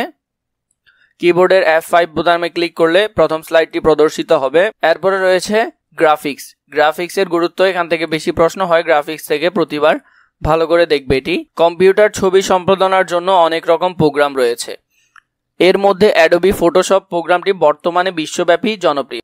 ফটোশপে কাজ করার জন্য আমাদের কম্পিউটারে ফটোশপ প্রোগ্রাম ইনস্টল করা থাকতে হবে, এরপরে তুমি এটি কাজ করতে পারবে। ফটোশপ প্রোগ্রাম খোলার জন্য স্টার্ট বা উইন্ডোজ লোগো বাটনে ক্লিক করলে অল প্রোগ্রাম কমান্ডের উপর মাউস পয়েন্টার স্থাপন করলে একটি ফাইল আউট মেনু পাওয়া যাবে। এই মেনু থেকে অ্যাডোবি ফটোশপ প্রোগ্রামের নামের উপর ক্লিক করলে অ্যাডোবি ফটোশপ প্রোগ্রাম খুলে যাবে। ফটোশপ প্রোগ্রামে নতুন ফাইল তৈরি করার জন্য ফটোশপ খোলার পর ফাইল মেনু থেকে নিউ কমান্ড দিলে নিউ ডায়ালগ বক্স পাওয়া যাবে। এরপরে নিউ ডায়ালগ বক্স এর প্রশস্ত বা উইথ এবং উচ্চতা হাইয়েস্ট ঘরের ইঞ্চির মাপের সংখ্যা টাইপ করতে হবে, সেখান থেকে প্রশস্ত 7 ইঞ্চি এবং উচ্চতা 8 ইঞ্চি টাইপ করতে হবে। এরপরে দেখবে টাইপ করে এন্টার প্রেস করার সাথে সাথে তোমার সেখানে একটি স্লাইড শো করছে। এগুলো দেখে inches, pixel, peaches, points, CM এবং এমএম এই ড্রপ ডাউন মেনু থেকে প্রয়োজনীয় একটি সিলেক্ট করতে হবে। তুমি যদি পিক্সেলে করতে চাও পিক্সেল, তুমি যদি পিচেস বা সেন্টিমিটার বা মিলিমিটারে করতে চাও বা ইঞ্চিতে করতে চাও, সবগুলো সেখানে থাকবে। তোমার কাজের ভিত্তিতে তুমি সেটি সিলেক্ট করবে। আপাতত রেজুলেশন 72 পিক্সেলের অপরিবর্তিত রাখা যেতে পারে। ফটোশপ ইমেজ বা ছবি তৈরির জন্য পিক্সেলের সাহায্যে, পিক্সেল হচ্ছে একটি ইমেজ বা ছবির বর্গকার ক্ষুদ্রতম একক। তুমি যখন দেখবে তোমার মোবাইলে কোনো তোমার ছবি রয়েছে, এটি তুমি যদি সর্বোচ্চ জুম করো দেখবে ছোট ছোট চারকোনা বক্স দেখা যাচ্ছে, যেগুলোকে বলা হয় পিক্সেল। ইঞ্চিতে প্রতি 72 পিক্সেলে কথাটির অর্থ হচ্ছে 1 ইঞ্চিতে আড়াআড়ি এবং উলম্বভাবে 72টি পিক্সেলের করে লাইন থাকে। তোমরা যে কোনো ছবি যখন জুম করতে থাকো, জুম করলে দেখবে ছোট ছোট বর্গকার ছবি দেখা যায়। এইখানে যদি 72 পিক্সেল লেখা থাকে, তার মানে লম্বালম্বি ভাবেও 72টি পিক্সেল রয়েছে এবং সোজাসুজিও 72টি পিক্সেল রয়েছে। তাহলে তোমরা যদি সেটি মোট পিক্সেলের পরিমাণ বের করতে চাও, তাহলে 72 গুণ 72 এখানে কত আসছে? 5184। তোমাদের পরীক্ষায় যদি 72 না এসে 80, 90 আসে, তখন 90 গুণ 90 হবে। প্রতি বর্গ ইঞ্চিতে বা নির্দিষ্ট এককে পিক্সেলের পরিমাণকে রেজুলেশন বলা হয়। প্রতি বর্গ ইঞ্চিতে নির্দিষ্ট এককের পিক্সেলকে কি বলা হয়? রেজুলেশন বলা হয়। পিক্সেলের ঘরে 130 টাইপ করলে রেজুলেশন হবে 130 গুণ 130। তাহলে এটাও ভালো করে দেখবে তোমরা। একটি ছবি বড় করলে পিক্সেলগুলো দেখা যাবে। তুমি যখন জুম করবে তখনই পিক্সেলগুলো দেখা যাবে। এই অবস্থাকে বলা হয় পিক্সেলেটেড হয়ে যাওয়া। সাধারণ ভাষায় বলা হয় ফেটে যাওয়া। আমরা সাধারণত ছবি তোলার পর যখন দেখি ছবি ফেটে গেছে, তার মানে সেখানে এটি কি হয়ে যাওয়া? পিক্সেলেটেড হয়ে যাওয়া। সাধারণ ভাষায় বললে ফেটে যাওয়া। ডায়ালগ বক্সে কালার মোড ড্রপ ডাউন মেনুতে আরজিবি এবং সিএমওয়াইকে বা bitmap, grey scale, lab, colour এর ভেতর থেকে আরজিবি সিলেক্ট করা যেতে পারে। কারণ কম্পিউটার, টেলিভিশন এবং অন্যান্য ইলেকট্রনিক্স মিডিয়ার মনিটরের উপস্থাপিত বিষয় প্রদর্শন হয় আরজিবি মোডে। আরজিবি হচ্ছে রেড, গ্রিন এবং ব্লু। এটি ভালো করে মুখস্থ করবে, এটি ভালো করে দেখবে, কারণ এটি থেকে বারবার প্রশ্ন হয়ে থাকে। আরজিবি এর ফুল ফর্ম হলো রেড, গ্রিন এবং ব্লু, লাল, সবুজ এবং নীল। এই শব্দগুলো উল্টে পাল্টেও দিতে পারে, তুমি একটু খেয়াল করে আনসার করবে। এখানের মধ্যে লাল, সবুজ, নীলের বদল সবুজ, লাল, নীলও থাকতে পারে, তুমি ভালো করে একটু দেখে নিবে। 3টি রঙের ইংরেজি নামের প্রথম বর্ণ বিশিষ্ট সংক্ষিপ্ত রূপ। ডায়ালগ বক্সে ব্যাকগ্রাউন্ড কন্টেন্টস অংশে ব্যাকগ্রাউন্ডের 3টি অপশন রয়েছে। অপশন 3টি হচ্ছে সাদা, হোয়াইট, ব্যাকগ্রাউন্ড কালার এবং স্বচ্ছ, ট্রান্সপারেন্ট। এগুলো একটু ভালো করে দেখে নিবে। পর্দার উপরের বাম দিকে প্র্যাকটিস @100% RGB ডিভাইডেড 8 লেখা থাকবে। এই বারটিকে বলা হয় টাইলস বার। এটি একটু ভালো করে তোমরা দেখে নিবে। এরপরে দেখো এখানে কিছু ফটোশপ ইমেজ দেওয়া রয়েছে, এখানে এগুলো একটু তোমরা দেখে নিবে। এরপরে ফটোশপ টুলস এ প্লেট পরিচিতি। ফটোশপ প্লেট হলো যে এইগুলোর পরিচিতি জানাবে। ফটোশপে কাজ করার জন্য কম বেশি 69 প্রকার টুলস রয়েছে। এটি একটু ভালো করে মুখস্থ করবে। 69 প্রকার টুলস রয়েছে। এর মধ্যে পেন্সিল বা ব্রাশ টুল দিয়ে রেখা অঙ্কন করা হয়। এখানে পেন্সিল বা ব্রাশ টুল দেখো, এটি হলো পেন্সিল বা ব্রাশ টুল। এখানে প্রতিটি টুল এর নাম রয়েছে, কোনটি দিয়ে কি করবে। মুভ টুল, ম্যাজিক ওয়ার্ড টুল, স্লাইস টুল, এগুলো সবগুলো সম্পর্কে তোমরা একটু ধারণা নিবে, তোমাদের পরীক্ষা আসার সম্ভাবনা রয়েছে। পেন্সিল বা ব্রাশ টুল দিয়ে রেখা অঙ্কন করলে ফোরগ্রাউন্ড এর রং তুলি রং হিসেবে কাজ করে। পর্দার ডান পাশে রয়েছে বিভিন্ন প্রকার প্লেট।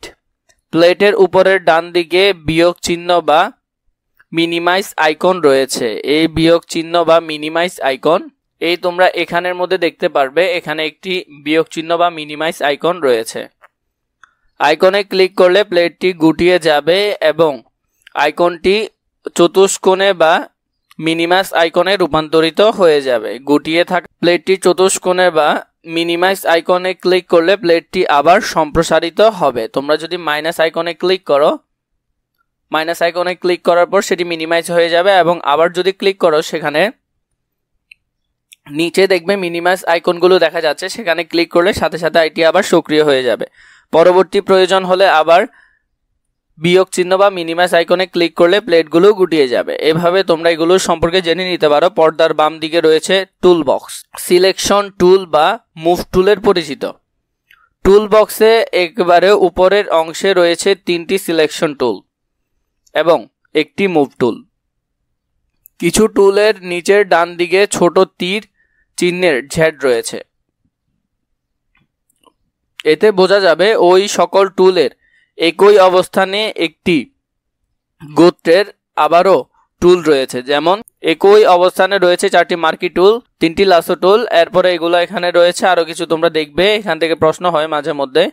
সিলেকশন স্থানান্তরিত করা কিভাবে করতে হয় সেগুলো এখান থেকে তোমরা একটু পড়ে নিবে। ভাসমান সিলেকশনটি রং দিয়ে পূরণ করা, এখান থেকে তোমরা একটু কষ্ট করে এগুলো পড়ে নিও। ফিদার এর ব্যবহার। অপশন বার এ ফিদারের ঘরে 0 থেকে 250 পর্যন্ত বিভিন্ন পরিমাপ সূচক সংখ্যা অবজেক্ট প্রান্ত নমনীয় করা যায়। ফেদারের পরিমাণ অবজেক্টের প্রান্তর থেকে ভেতর ও বাইরের দিকে সমানভাবে বিস্তৃত হয়। ফেদার ঘরে 10 টাইপ করলে প্রান্তরের নমনীয়তা হবে 20। এটা একটু ভালো করে দেখবে। ফেদারের ঘরে বিভিন্ন পরিমাপ সূচক সংখ্যা টাইপ করার পর কিবোর্ডে এন্টার বোতামে চাপ দিলে ফেদার বৈশিষ্ট্য কার্যকর করে নিতে হবে। লোসো টুল ও পলিগোনাল লোসো টুলের সাহায্যে সিলেক্ট করা। মুক্ত সিলেকশন তৈরির জন্য লোসো টুল সিলেক্ট করার পর ক্যানভাসে ক্লিক ও ড্র্যাগ করে আবৃত্তিকর এবং আঁকাবাঁকা সীমানা বা প্রান্ত বিশিষ্ট সিকোয়েন্স তৈরির কাজ করা যায়। তোমরা দেখবে এখানে এই ছোট ছোট কালো কালার এভাবে কিছু রেখা রয়েছে, এগুলো দিয়ে তোমরা চাইলে এটাকে ড্র্যাগ করতে পারবে, এখান থেকে অন্য জায়গায় নিয়ে যেতে পারবে। এছাড়া এখানে আরো কিছু পড়া রয়েছে কিভাবে এগুলো দেখবে। ডায়ালগস বক্সে অপাসিটি ঘরে রঙের গাঢ়ত্ব নির্ধারণের সংখ্যা টাইপ করতে হয়। রঙের পূর্ণ গাঢ়ত্ব হচ্ছে 100%। শতকরা হার পার্সেন্ট যত কম হবে রং ততই হালকা হবে। অপাসিটি ঘরে 50 টাইপ করে ওকে বোতামে ক্লিক করলে সিলেকশনটি ফোরগ্রাউন্ড রঙে 50% গাঢ়ত্ব পূরণ হবে। স্ট্রাক কমান্ডের সাহায্যে সিলেকশনের বর্ডার তৈরি করা যায়। সিলেকশনের ভাসমান থাকা অবস্থায় এডিট মেনুর স্ট্রোক কমান্ডে সিলেক্ট করলে স্ট্রোক ডায়ালগস বক্স পাওয়া যাবে। ডায়ালগস বক্সের স্ট্রোক উইথ গড়ে 1 থেকে 16 পর্যন্ত যে কোনো সংখ্যা টাইপ করা যায়। এরপরে দেখো ফাইল সেভ বা সংরক্ষণ বা বন্ধ করার জন্য ফাইল মেনু থেকে save command save S dialogues box আসবে। সেভ এস ডায়ালগস বক্সের ফাইল নেম ঘরে ফাইলের নাম টাইপ করতে হবে, ধরা যাক পিকচার। ডায়ালগস বক্সে ওকে বোতামে ক্লিক করলে এই ফাইলটি পিকচার নামে সংরক্ষিত হবে। এরপরে দেখো লেয়ার থেকে মাঝে মধ্যে প্রশ্ন হয়, লেয়ারটা একটু দেখবে। লেয়ার হচ্ছে ছবি সম্পাদনার পর্দা বা ক্যানভাসের একটি স্তর। তোমরা দেখবে এই যখন ফটোশপে কাজ করবে তখন এখানে একটি লেয়ার, তোমরা পাশাপাশি চাইলে আরো কিছু লেয়ার নিতে পারো, এই লেয়ারগুলো নিয়ে কাজ করতে হয়। এরপরে নতুন লেয়ার যুক্ত করা। ফটোশপে একাধিক ছবির ফাইল নিয়ে কাজ করার জন্য একাধিক লেয়ার ব্যবহার করতে হয়।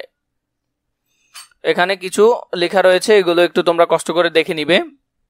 লেয়ার ছবি দৃশ্যমান করা ও অদৃশ্যমান করা। একটু কষ্ট করে দেখো, এই লেয়ারের এখানে একটি চোখের আইকন রয়েছে, চোখের আইকনতে ক্লিক করলে সেটি অদৃশ্য হয়ে যাবে। আবার যদি লেয়ার আইকনে ক্লিক করা হয় সেটি দৃশ্যমান হবে। প্রতিটি লেয়ার আকারের বাম দিকে রয়েছে চোখের আইকন। এই আইকনকে বলা হয় লেয়ার বা ভিজিবিলিটি ইংলিশেও একটু দেখে নিবে। Icon visibility icon. Thumbnail icon. চোখের আইকনের ডান পাশে সরাসরি রয়েছে থাম্বনেল আইকন। থাম্বনেলের অর্থ হচ্ছে বড় ছবির ক্ষুদ্র সংরক্ষণ, এটা একটু দেখবে। গুচ্ছ প্লেট এবং প্লেট যুক্ত ও বিযুক্ত করা। এখানে কিছু লেখা রয়েছে, এগুলো কষ্ট করে তোমরা পড়ে নিবে। এখানে আরো কিছু রয়েছে। এরপরে লেয়ার অবজেক্ট তৈরি করা। লেয়ার অবজেক্টের জন্য কিছু লেখা রয়েছে, এগুলা দেখবে কিভাবে লেয়ার অবজেক্ট তৈরি করতে হয়। প্লেটের নিচে ক্রিয়েট এ নিউ লেয়ার আইকনে ক্লিক করলে সিলেক্ট লেয়ারটির উপরের একটি নতুন লেয়ার যুক্ত হবে। এটি হবে 2য় নাম্বার লেয়ার এবং লেয়ার হবে স্বচ্ছ লেয়ার। এরপরে দেখো টেক্সট লেয়ার তৈরি করা। টেক্সট লেয়ার তৈরি করার জন্য কি করতে হবে, এখানে বেশি গুরুত্বপূর্ণ হলো এটি। এবার সোনার বাংলা টাইপ করা হলো, লেখাটি নতুন লেয়ার হিসেবে যুক্ত হবে। লেয়ার প্লেটের টেক্সট লেয়ার থাম্বনেইল হিসেবে টি বর্ণ থাকবে। এই দেখো এখানে নতুন লেয়ার দিয়েছে, নতুন লেয়ারে কি হিসেবে আছে, টি হিসেবে আছে। এরপরে এই ফাইলের ছবি অন্য ফাইলে স্থানান্তরিত করা, কিভাবে স্থানান্তরিত করা হবে সেটা নিয়ে এখানে লেখা হয়েছে। টার্গেট লেয়ার নির্ধারণ করা, যে লেয়ারের ছবি সম্পাদনার কাজ করা হবে সেই লেয়ারকে বলা হয় টার্গেট লেয়ার। লেয়ার অপাসিটি পরিবর্তন করা, লেয়ার অপাসিটি পরিবর্তন। অপাসিটি হচ্ছে রঙের গাঢ়ত্ব, মানে রংটি কতটুকু গাঢ়ত্ব হবে সেটি সর্বোচ্চ গাঢ়ত্ব কিন্তু 100%। অপাসিটি লেখার ওপর মাউস পয়েন্টের স্থাপন করলে মাউস পয়েন্টের দ্বিমুখী তীর পরিণত হয়। দ্বিমুখী তীর বাম দিকে ড্র্যাগ করলে অপাসিটি বা গাঢ়ত্ব কমবে। তাহলে ডান দিকে যদি তুমি সেটি বাম দিকে যদি তুমি সেটি ড্র্যাগ করো তাহলে অপাসিটি কমবে বা গাঢ়ত্ব কমবে, আর যদি ডান দিকে করো তাহলে অপাসিটি বা ঘনত্ব বাড়বে। এরপর লেয়ার বাতিল করে দেওয়া, লেয়ার পয়েন্টে পপ আপ মেনুতে ডিলিট লেয়ার কমান্ড দিয়ে ডিলিট লেয়ার কমান্ড দিতে হবে, অথবা আরেকটি নিয়মে করা যায় সেটি এখানে দেখতে পারো। একাধিক লেয়ার একীভূত করা, লেয়ারগুলো একীভূত করে নিলে ফাইলের আকৃতি ছোট হয়। একাধিক লেয়ার একীভূত করার জন্য লেয়ার প্লেটের পপ আপ মেনুতে মেজ ভিজিবল, ফ্ল্যাট ইমেজ এবং মেজ ডাউন নামে 3টি কমান্ড রয়েছে। কোনো লেয়ার যদি দৃশ্যমান থাকে তাকে মেজ ভিজিবল কমান্ড দিয়ে শুধু দৃশ্যমান লেয়ারগুলোতে একীভূত হবে, দৃশ্যমান লেয়ারটি একীভূত হবে না। মেজ ডাউন কমান্ড দিলে সিলেক্ট করা লেয়ার এবং ঠিক তার নিচের লেয়ার একীভূত হবে। ফ্ল্যাটেন ইমেজ কমান্ড দিলে সবগুলো লেয়ার একীভূত হয়ে যাবে। কাট, কপি, পেস্ট ও পেস্ট ইনটু, কোনো অবজেক্ট বা ইমেজ সম্পূর্ণ সিলেক্ট করে বা নির্দিষ্ট কোনো অংশ সিলেক্ট করে কাট, কপি ও পেস্ট কমান্ড কার্যকর করতে হয়। এরপরে ক্রপ টুলের ব্যবহারটা একটু দেখে নিবে। ছবি ছেঁটে ফেলার কাজ করতে ক্রপ টুল ব্যবহার করা হয়। ক্রপ শব্দের অর্থ হলো ছেঁটে ফেলা, এটি একটু দেখবে কষ্ট করে, এটি আসে পরীক্ষায় মাঝে মধ্যে। সিলেকশনের 4 বাহুতে 4টি এবং 4 কোণে 4টি 8টি ফাঁপা চতুষ্কোণ বক্স দেখা যায়। এই চতুষ্কোণ বক্সগুলোকে ক্লিক ও ড্র্যাগ করে সিলেকশন এলাকা বাড়ানো ও কমানো যাবে। এরপরে দেখো হেলানো ছবি ক্রপ করা। হেলানো ছবি ক্রপ করা শব্দের অর্থ হলো ছেঁটে ফেলা। ইরেজার টুল এর ব্যবহার। ইরেজার টুল এর অর্থ হলো মুছে ফেলা। ইরেজার টুল দিয়ে যখন কোনো রং মুছে ফেলা হয় তখন ওই রংটি আসলে ক্যানভাসের রং দিয়ে ঢেকে দেওয়া হয়। সূক্ষ্ম অংশে মোছার জন্য কিবোর্ডের ক্যাপস লক বোতামে চাপ দিলে ইরেজার টুলে যোগ চিহ্নের আকার ধারণ করে, তখন সূক্ষ্ম অংশে মোছার কাজ করা হয়। এরপরে গ্রেডিয়েন্ট টুল এর সাহায্যে ব্লেড তৈরি করা। 5 প্রকার গ্রেডিয়েন্ট তৈরির আইকন পাওয়া যায়। এর মধ্যে 5 প্রকার গ্রেডিয়েন্ট তৈরির আইকন পাওয়া যায়: liner gradient, radial gradient, angle gradient, reflected gradient,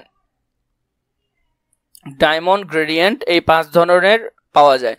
একটি রং শুরু থেকে শেষের দিকে ক্রমে মিলিয়ে যাওয়াকেই ব্লেন্ড বলা হয়। এটা একটু ভালো করে দেখবে। গ্রেডিয়েন্ট টুলের সাহায্যে লিনিয়ার ব্লেন্ড তৈরি করার জন্য গ্রেডিয়েন্ট টুল সিলেক্ট করে মাউস ক্যানভাসে নিয়ে গেলে প্লাস আইকন এ পরিণত হয়। এরপরে রয়েছে গ্রেডিয়েন্ট সম্পাদনা। নিচের এবং ডান প্রান্তে নিচের কলার স্টপ ত্রিমাত্রিক, কলার স্টপ ত্রিকোণ এবং বাম প্রান্তের উপরে ও ডান প্রান্তের উপরে রয়েছে অপাসিটি স্টপ ত্রিকোণ। নতুন রং ও কালার স্টপ যুক্ত করা বা বাতিল করা, এগুলো একটু কষ্ট করে দেখে নিবে। ছবির উজ্জ্বল ও কন্ট্রাস্ট সমন্বয় করা। ছবির উজ্জ্বল্য সান্নিধ্য করা এবং কন্ট্রাস্ট সমন্বয় করা প্রয়োজন হয়। ছবির উজ্জ্বল্য বা কন্ট্রাস্ট বাড়ানোর জন্য যে কাজগুলো করতে হয় এগুলো একটু দেখে নিবে।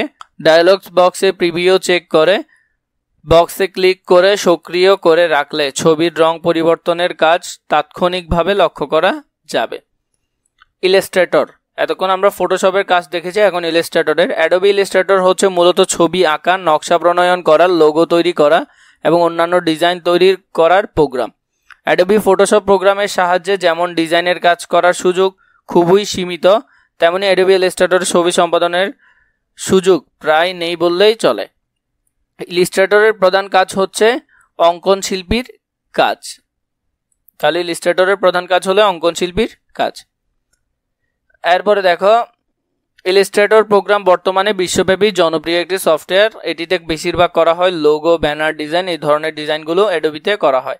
ইলাস্ট্রেটরের নতুন প্রোগ্রাম খোলার জন্য ফাইল মেনু থেকে নিউ কমান্ড দিলে অথবা কিবোর্ডের কন্ট্রোল বোতামে চাপ দিয়ে এন বোতামে চাপ দিলে ডায়ালগস বক্স পাওয়া যায়। New dialogues box. সাইজ ঘরের ড্রপ ডাউন তীরে ক্লিক করলে বিস্তৃত ড্রপ ডাউন তালিকা পাওয়া যাবে। এই তালিকায় কাগজের বিভিন্ন মাপসমূহের পরিচিতি পাওয়া যাবে।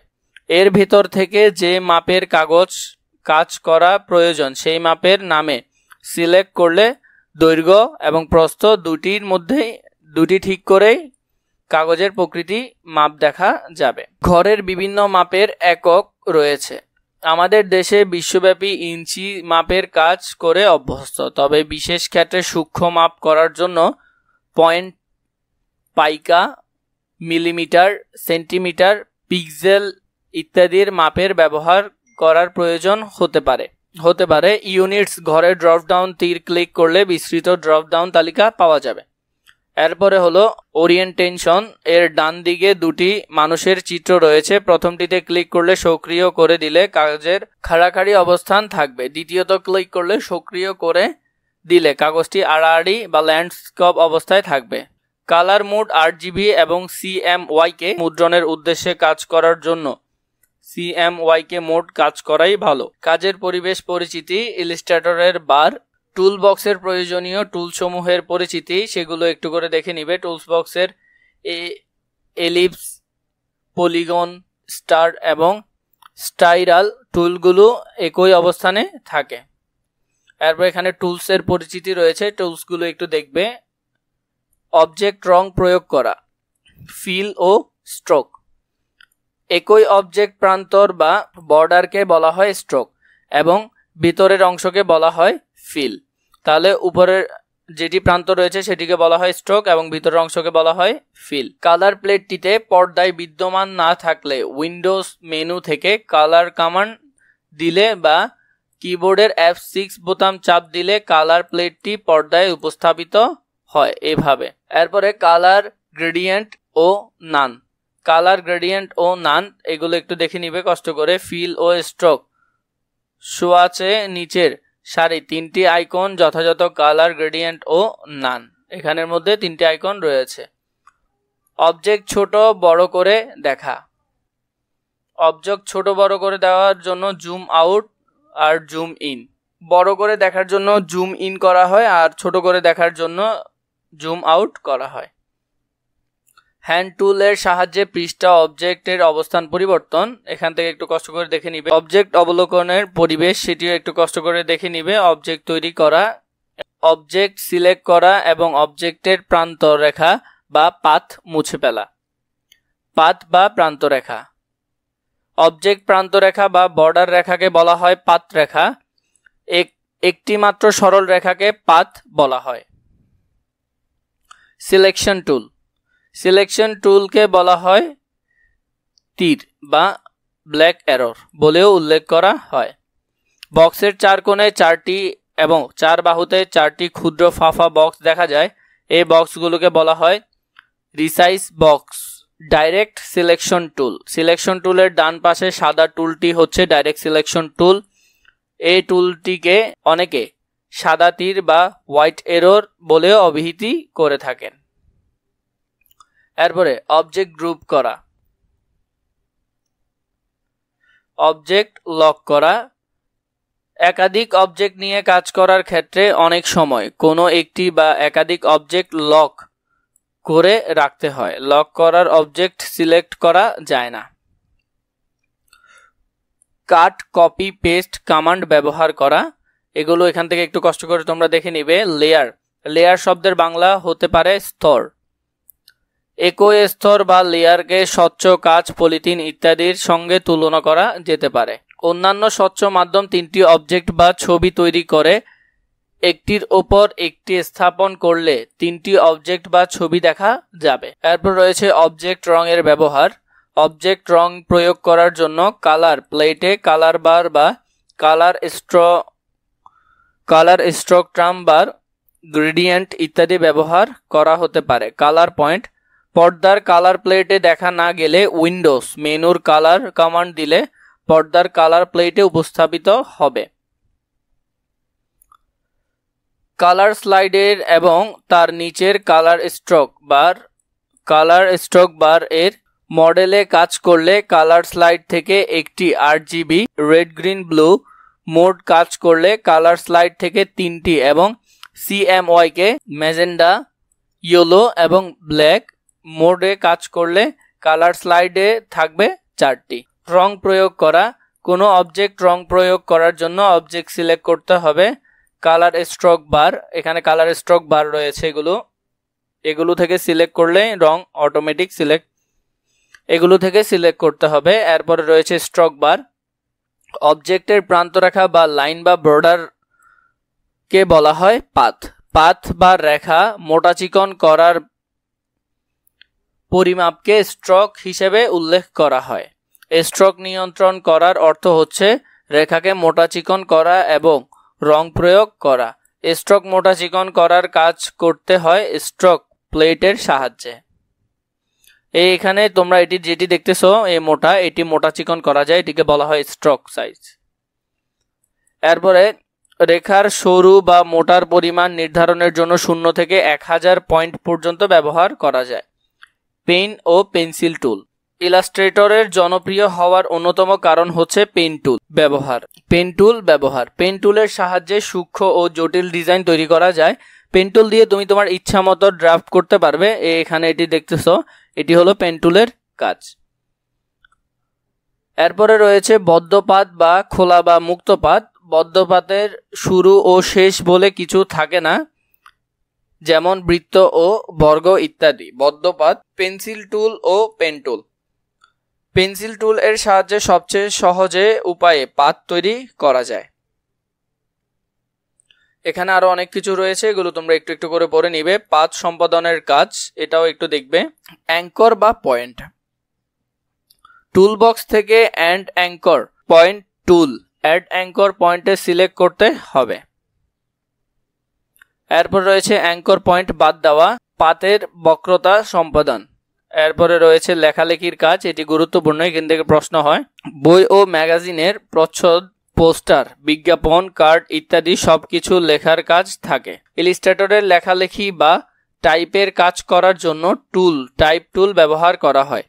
ইলাস্ট্রেটরের 6 প্রকার টাইপ টুল রয়েছে, 6 প্রকারের। এইসব টাইপ টুলের সাহায্যে 3 ভাবে লেখা বিন্যাসের কাজ করা হয়, যেমন পয়েন্ট টেক্সট, এরিয়া টেক্সট এবং path text. Point text, area text, path text, এই 3টি। পয়েন্ট টেক্সট কি সেগুলো একটু দেখে নিবে কষ্ট করে। এই রেখাকে বলা হয় ওয়ার্ড প্রসেসিং এর নিয়মে টাইপ করার কাজ শুরু করতে হয়। সিলেকশন টুল দিয়ে যে কোনো আকারের উপর ক্লিক করলে লেখাগুলো নিচের একটি রেখা দেখা যাবে। এই রেখাকে বলা হয় বেজলাইন। লেখা সম্পাদনা করার জন্য এগুলো তোমরা দেখবে। অক্ষর সিলেক্ট করা, অক্ষরের রং পরিবর্তন করা, অক্ষর মুছে ফেলা, অক্ষর ছোট বড় করা, এটাকে বলা হয় অক্ষর ছোট বড়র জন্য ফন্ট সাইজ রয়েছে। এরপর দেখো অক্ষরের খাড়াখাড়ি এবং পাশাপাশি ছোট বড় করা।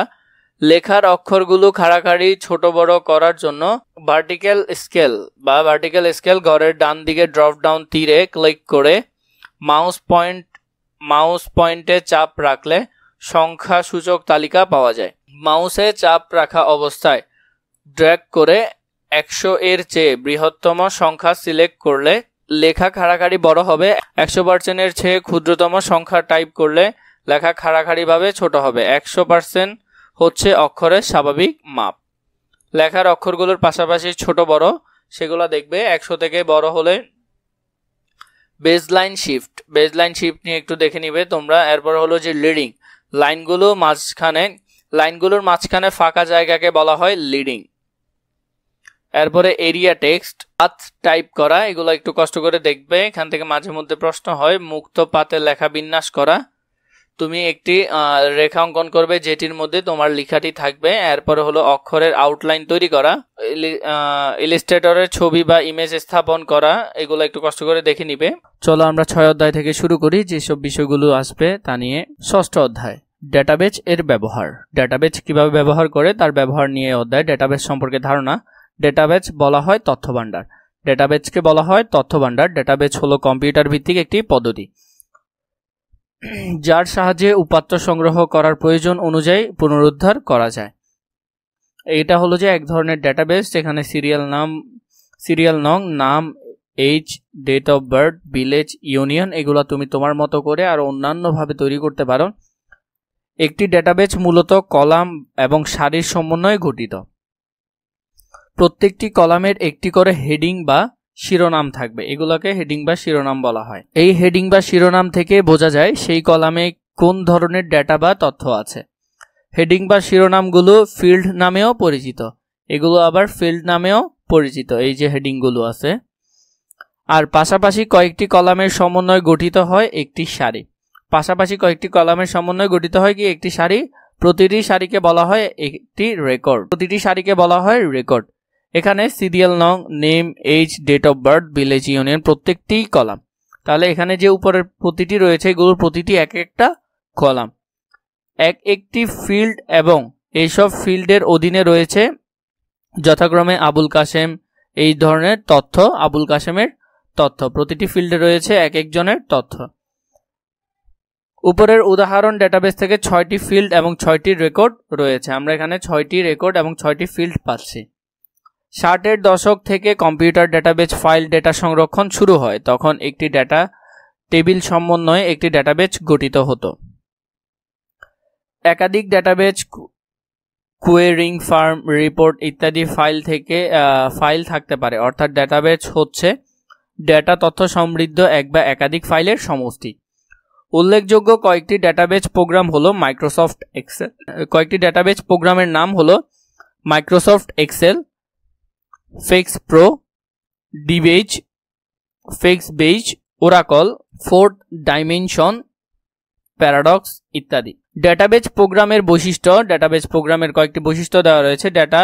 ডেটাবেজে সংরক্ষিত পরিমাণ তথ্য থেকে কাঙ্ক্ষিত যে কোনো তথ্য দ্রুত খুঁজে বের করা যায়। বৃহৎ ডেটাবেজ অসংখ্য রেকর্ড থেকে শুরু প্রয়োজনীয় রেকর্ড সমূহ নিয়ে রিপোর্ট তৈরি করা, প্রিন্ট করা যায়। রিপোর্টে পছন্দমতো গ্রাফ, চার্ট। ডেটাবেজের অসংখ্য রেকর্ড থেকে শুধু প্রয়োজনীয় রেকর্ড সমূহ নিয়ে মাইলিং লেভেল তৈরি করা যায়। ডেটাবেজ প্রোগ্রাম ডেটা এন্ট্রি করার সময় যাতে ভুল না হয় সেই জন্য ফিল্ডের শর্ত দিয়ে ডেটা এন্ট্রি সীমা নির্ধারণ করা যায়। একে ইনপুট ভ্যালিডেশন বলা হয়। যেমন কোনো ডেটা টেবিল স্যালারি ফিল্ডের বেতন এন্ট্রি করা হয়েছে, সর্বনিম্ন বেতন 2000 এবং সর্বোচ্চ বেতন 11,500। এই ফিল্ডে ইনপুট ডিভিশনে যদি এভাবে করে শর্ত জুড়ে দেওয়া হয় তাহলে 2000 এর সমান বা উপরে 11,500 এর নিচে সমান এন্ট্রি করা না হয় তাহলে এন্ট্রি হবে না, ভুল বার্তা প্রদর্শিত হবে। এরপরে দেখো এখানে আরো কিছু তথ্য রয়েছে, এগুলো তোমরা একটু কষ্ট করে দেখে নিবে। প্রয়োজনীয় ক্ষেত্রে ডেটাবেজ উপাত্তগুলোর রেকর্ড স্ট্রাকচার পরিবর্তন করা যায়। একই কাজ বারবার করতে হয় এমন সব কাজের সমষ্টিকে ম্যাক্রো তৈরি মাধ্যমে একটি সিঙ্গেল অ্যাকশন এ রূপান্তর। তেমনি একই কাজে বারবার করার ঝামেলা থেকে রেহাই পাওয়া যায়। ডিবিএমএস এর ব্যবহার কৌশল, এগুলো একটু দেখে নিবে। ডিবিএমএস এর গুরুত্ব। ডেটাবেস ম্যানেজমেন্ট সিস্টেমের প্রধান কার্যাবলী নিম্ন উল্লেখ করা হলো: নতুন রেকর্ড সংযোগ করা, প্রয়োজনীয় রেকর্ড আপডেট করা, প্রয়োজনীয় রেকর্ড মুছে ফেলা, ডেটা সংরক্ষণ করা, ডেটার নিরাপত্তা নিশ্চিত করা, ডেটার অনুলিপি বা ডুপ্লিকেশন রোধ করা, রিপোর্ট তৈরি করা, নির্ধারিত ডেটা অনুসন্ধান করা। বিপুল পরিমাণ উপাত্ত নিয়ে তৈরি ডেটাবেজ বহুমুখী ব্যবহারকারী হচ্ছে ডেটাবেস ব্যবস্থাপনার কাজ। সাধারণত অনেক জনবল বিশিষ্ট ব্যবসা প্রতিষ্ঠান, শিল্প কারখানা, ব্যাংক, বীমা, আর্থিক প্রতিষ্ঠান, কর্মরত কর্মচারীদের কাজের হিসাব, বেতন, বিল তৈরি, ব্যক্তিগত নথি, মজুদ মালের হিসাব ইত্যাদি নানান কাজে ডেটাবেজের ব্যবহার গুরুত্বপূর্ণ। এরপরে ডেটাবেজ ও এক্সেলের সম্পর্কে ধারণা। মাইক্রোসফট এক্সেল হচ্ছে মাইক্রোসফট কর্পোরেশনের একটি জনপ্রিয় ও ডেটাবেজ সফটওয়্যার। এক্সেল প্রোগ্রামে কাজ শুরুর প্রস্তুতি। এক্সেল প্রোগ্রাম খোলা। এরপরে রয়েছে পর্দার নিচের দিকে বাম কোণে স্টার্ট বোতামের উপর মাউস পয়েন্ট দিয়ে ক্লিক করলে একটি মেনু বা তালিকা আসবে। এই মেনুর অল প্রোগ্রাম কমান্ডের উপর মাউস পয়েন্ট স্থাপন করলে একটি নতুন মেনু পাওয়া যাবে। এগুলো একটু তোমরা কষ্ট করে দেখে নিবে, এখানে অনেক কিছু ডিটেলস রয়েছে। ডেটাবেস টেবিল তৈরি, এখান থেকে এইসব লাইনগুলো একটু একটু করে পড়ে নিবে। তারিখ, সময়, ফিল্ডের ডেটা বা তথ্যর ভিত্তিতে বয়স বের করা যাবে এবং বয়স সংক্রান্ত অন্যান্য কাজ করা যাবে। বর্ণভিত্তিক ফিল্ডের ডেটার সাহায্যে গাণিতিক কাজ যেমন যোগ, বিয়োগ, গুণ, ভাগ ইত্যাদি করা যাবে না। এই তথ্যগুলো একটু কষ্ট করে দেখে নিবে। সেভ আইকনে ক্লিক করে Ctrl+S বোতামে চাপ দিলে সংরক্ষণ কাজ হয়ে যাবে। আকার আকৃতি পরিবর্তন। বিচ্ছিন্নভাবে কোনো একটি ঘরের আকার আকৃতি পরিবর্তন করা যাবে না। বানান সংশোধন। ডেটাবেজ ফাইল বন্ধ করা ও খোলা। এখানে তথ্যগুলো রয়েছে, এগুলো একটু দেখবে। টেবিলে নতুন ফিল্ড বা কলাম যোগ করা, এগুলো কিভাবে করা হয় দেখবে, এখান থেকে প্রশ্ন খুবই কম হয়। ফিল্ড বা কলাম বাতিল করা, রেকর্ড বা সারি বাতিল করা। রেকর্ড বা সারি রো বাতিল করার জন্য কি কি করতে হবে তা একটু দেখে নিবে। হোম মেনুর রিবনের ডিলিট আইকনে ক্লিক করলে কমান্ড কার্যকর হওয়ার আগে সতর্কতা সমূহ বার্তা আসবে।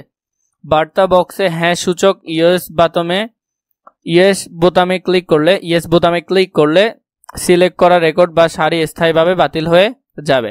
একবার বাতিল হয়ে গেলে আনডু করা যাবে না। ডেটাবেজের বর্ণক্রমিক বা সংখ্যানুক্রমিক বিন্যাস।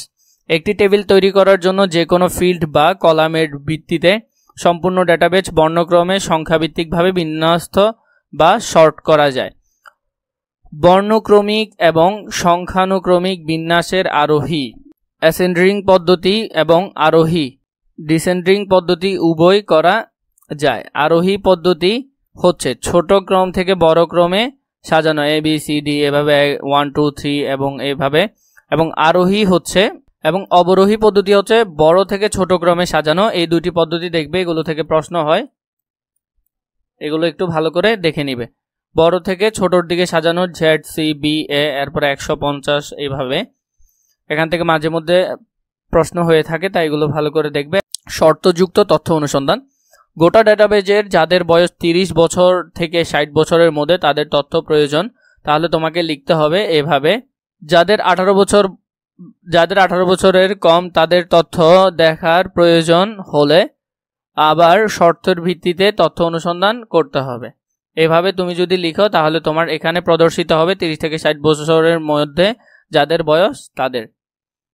এরপরে দেখো, শর্তের ভিত্তিতে প্রদর্শিত রেকর্ড আনডু বা বাতিল করার জন্য রিবনে টগল ফিল্টার আইকনে মাউস পয়েন্ট স্থাপন করলে আইকনটি রিমুভ ফিল্টার হিসেবে কাজ করবে।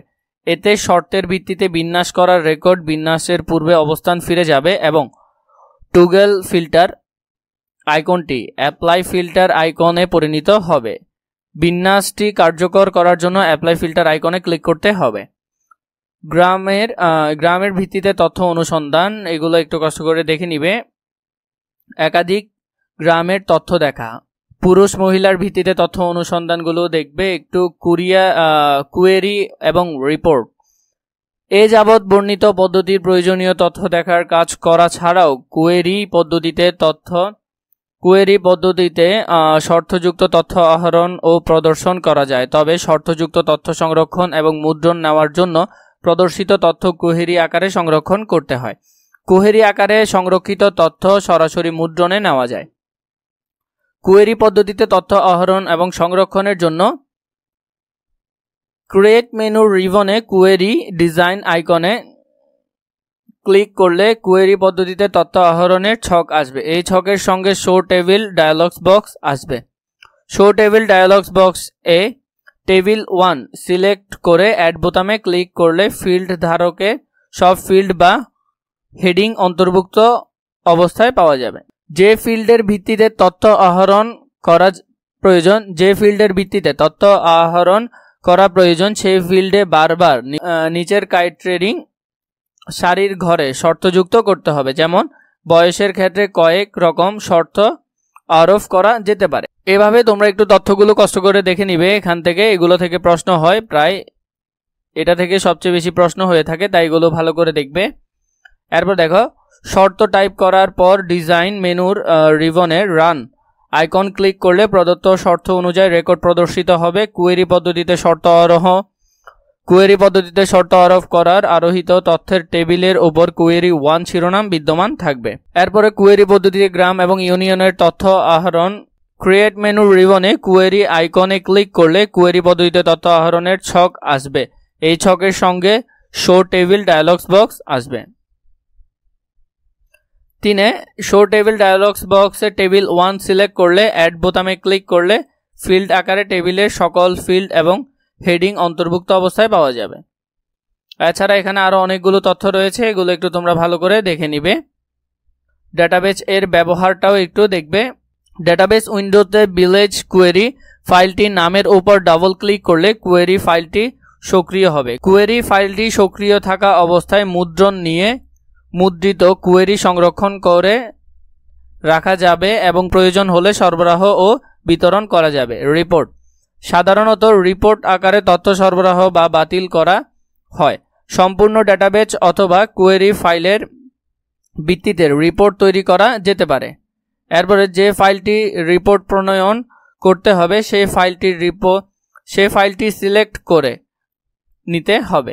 এরপর দেখো, এখানে আরো কিছু তথ্য রয়েছে। রিপোর্ট উপস্থাপনের প্রদর্শিত রূপে বিন্যাস না হলে রিবনের ডান দিকে ক্লোজ প্রিন্ট প্রিভিউ আইকনে ক্লিক করলে রিপোর্ট আবার আউটলেট ভিউতে ফিরে আসবে। ড্রাগ লাইন হচ্ছে রিপোর্টগুলোর উপর নিচ রেখা বা লাইন। ফিল্ডের নিচে এমনকি গ্রিড লাইন থাকে। প্রয়োজন মনে করলে রেকর্ডগুলোর উপর নিচে গ্রিড লাইন যুক্ত করা হয় এবং উপযুক্ত করা গ্রিড লাইন তুলে ফেলা যায়। এই মেনু থেকে লেআউট ভিউ সিলেক্ট করলে রিপোর্টটি আউটলেট ভিউতে রূপান্তরিত হয়ে যাবে। এরপর দেখো, এখানে আরো কিছু তথ্য রয়েছে, এগুলো একটু কষ্ট করে পড়ে নিবে তোমরা।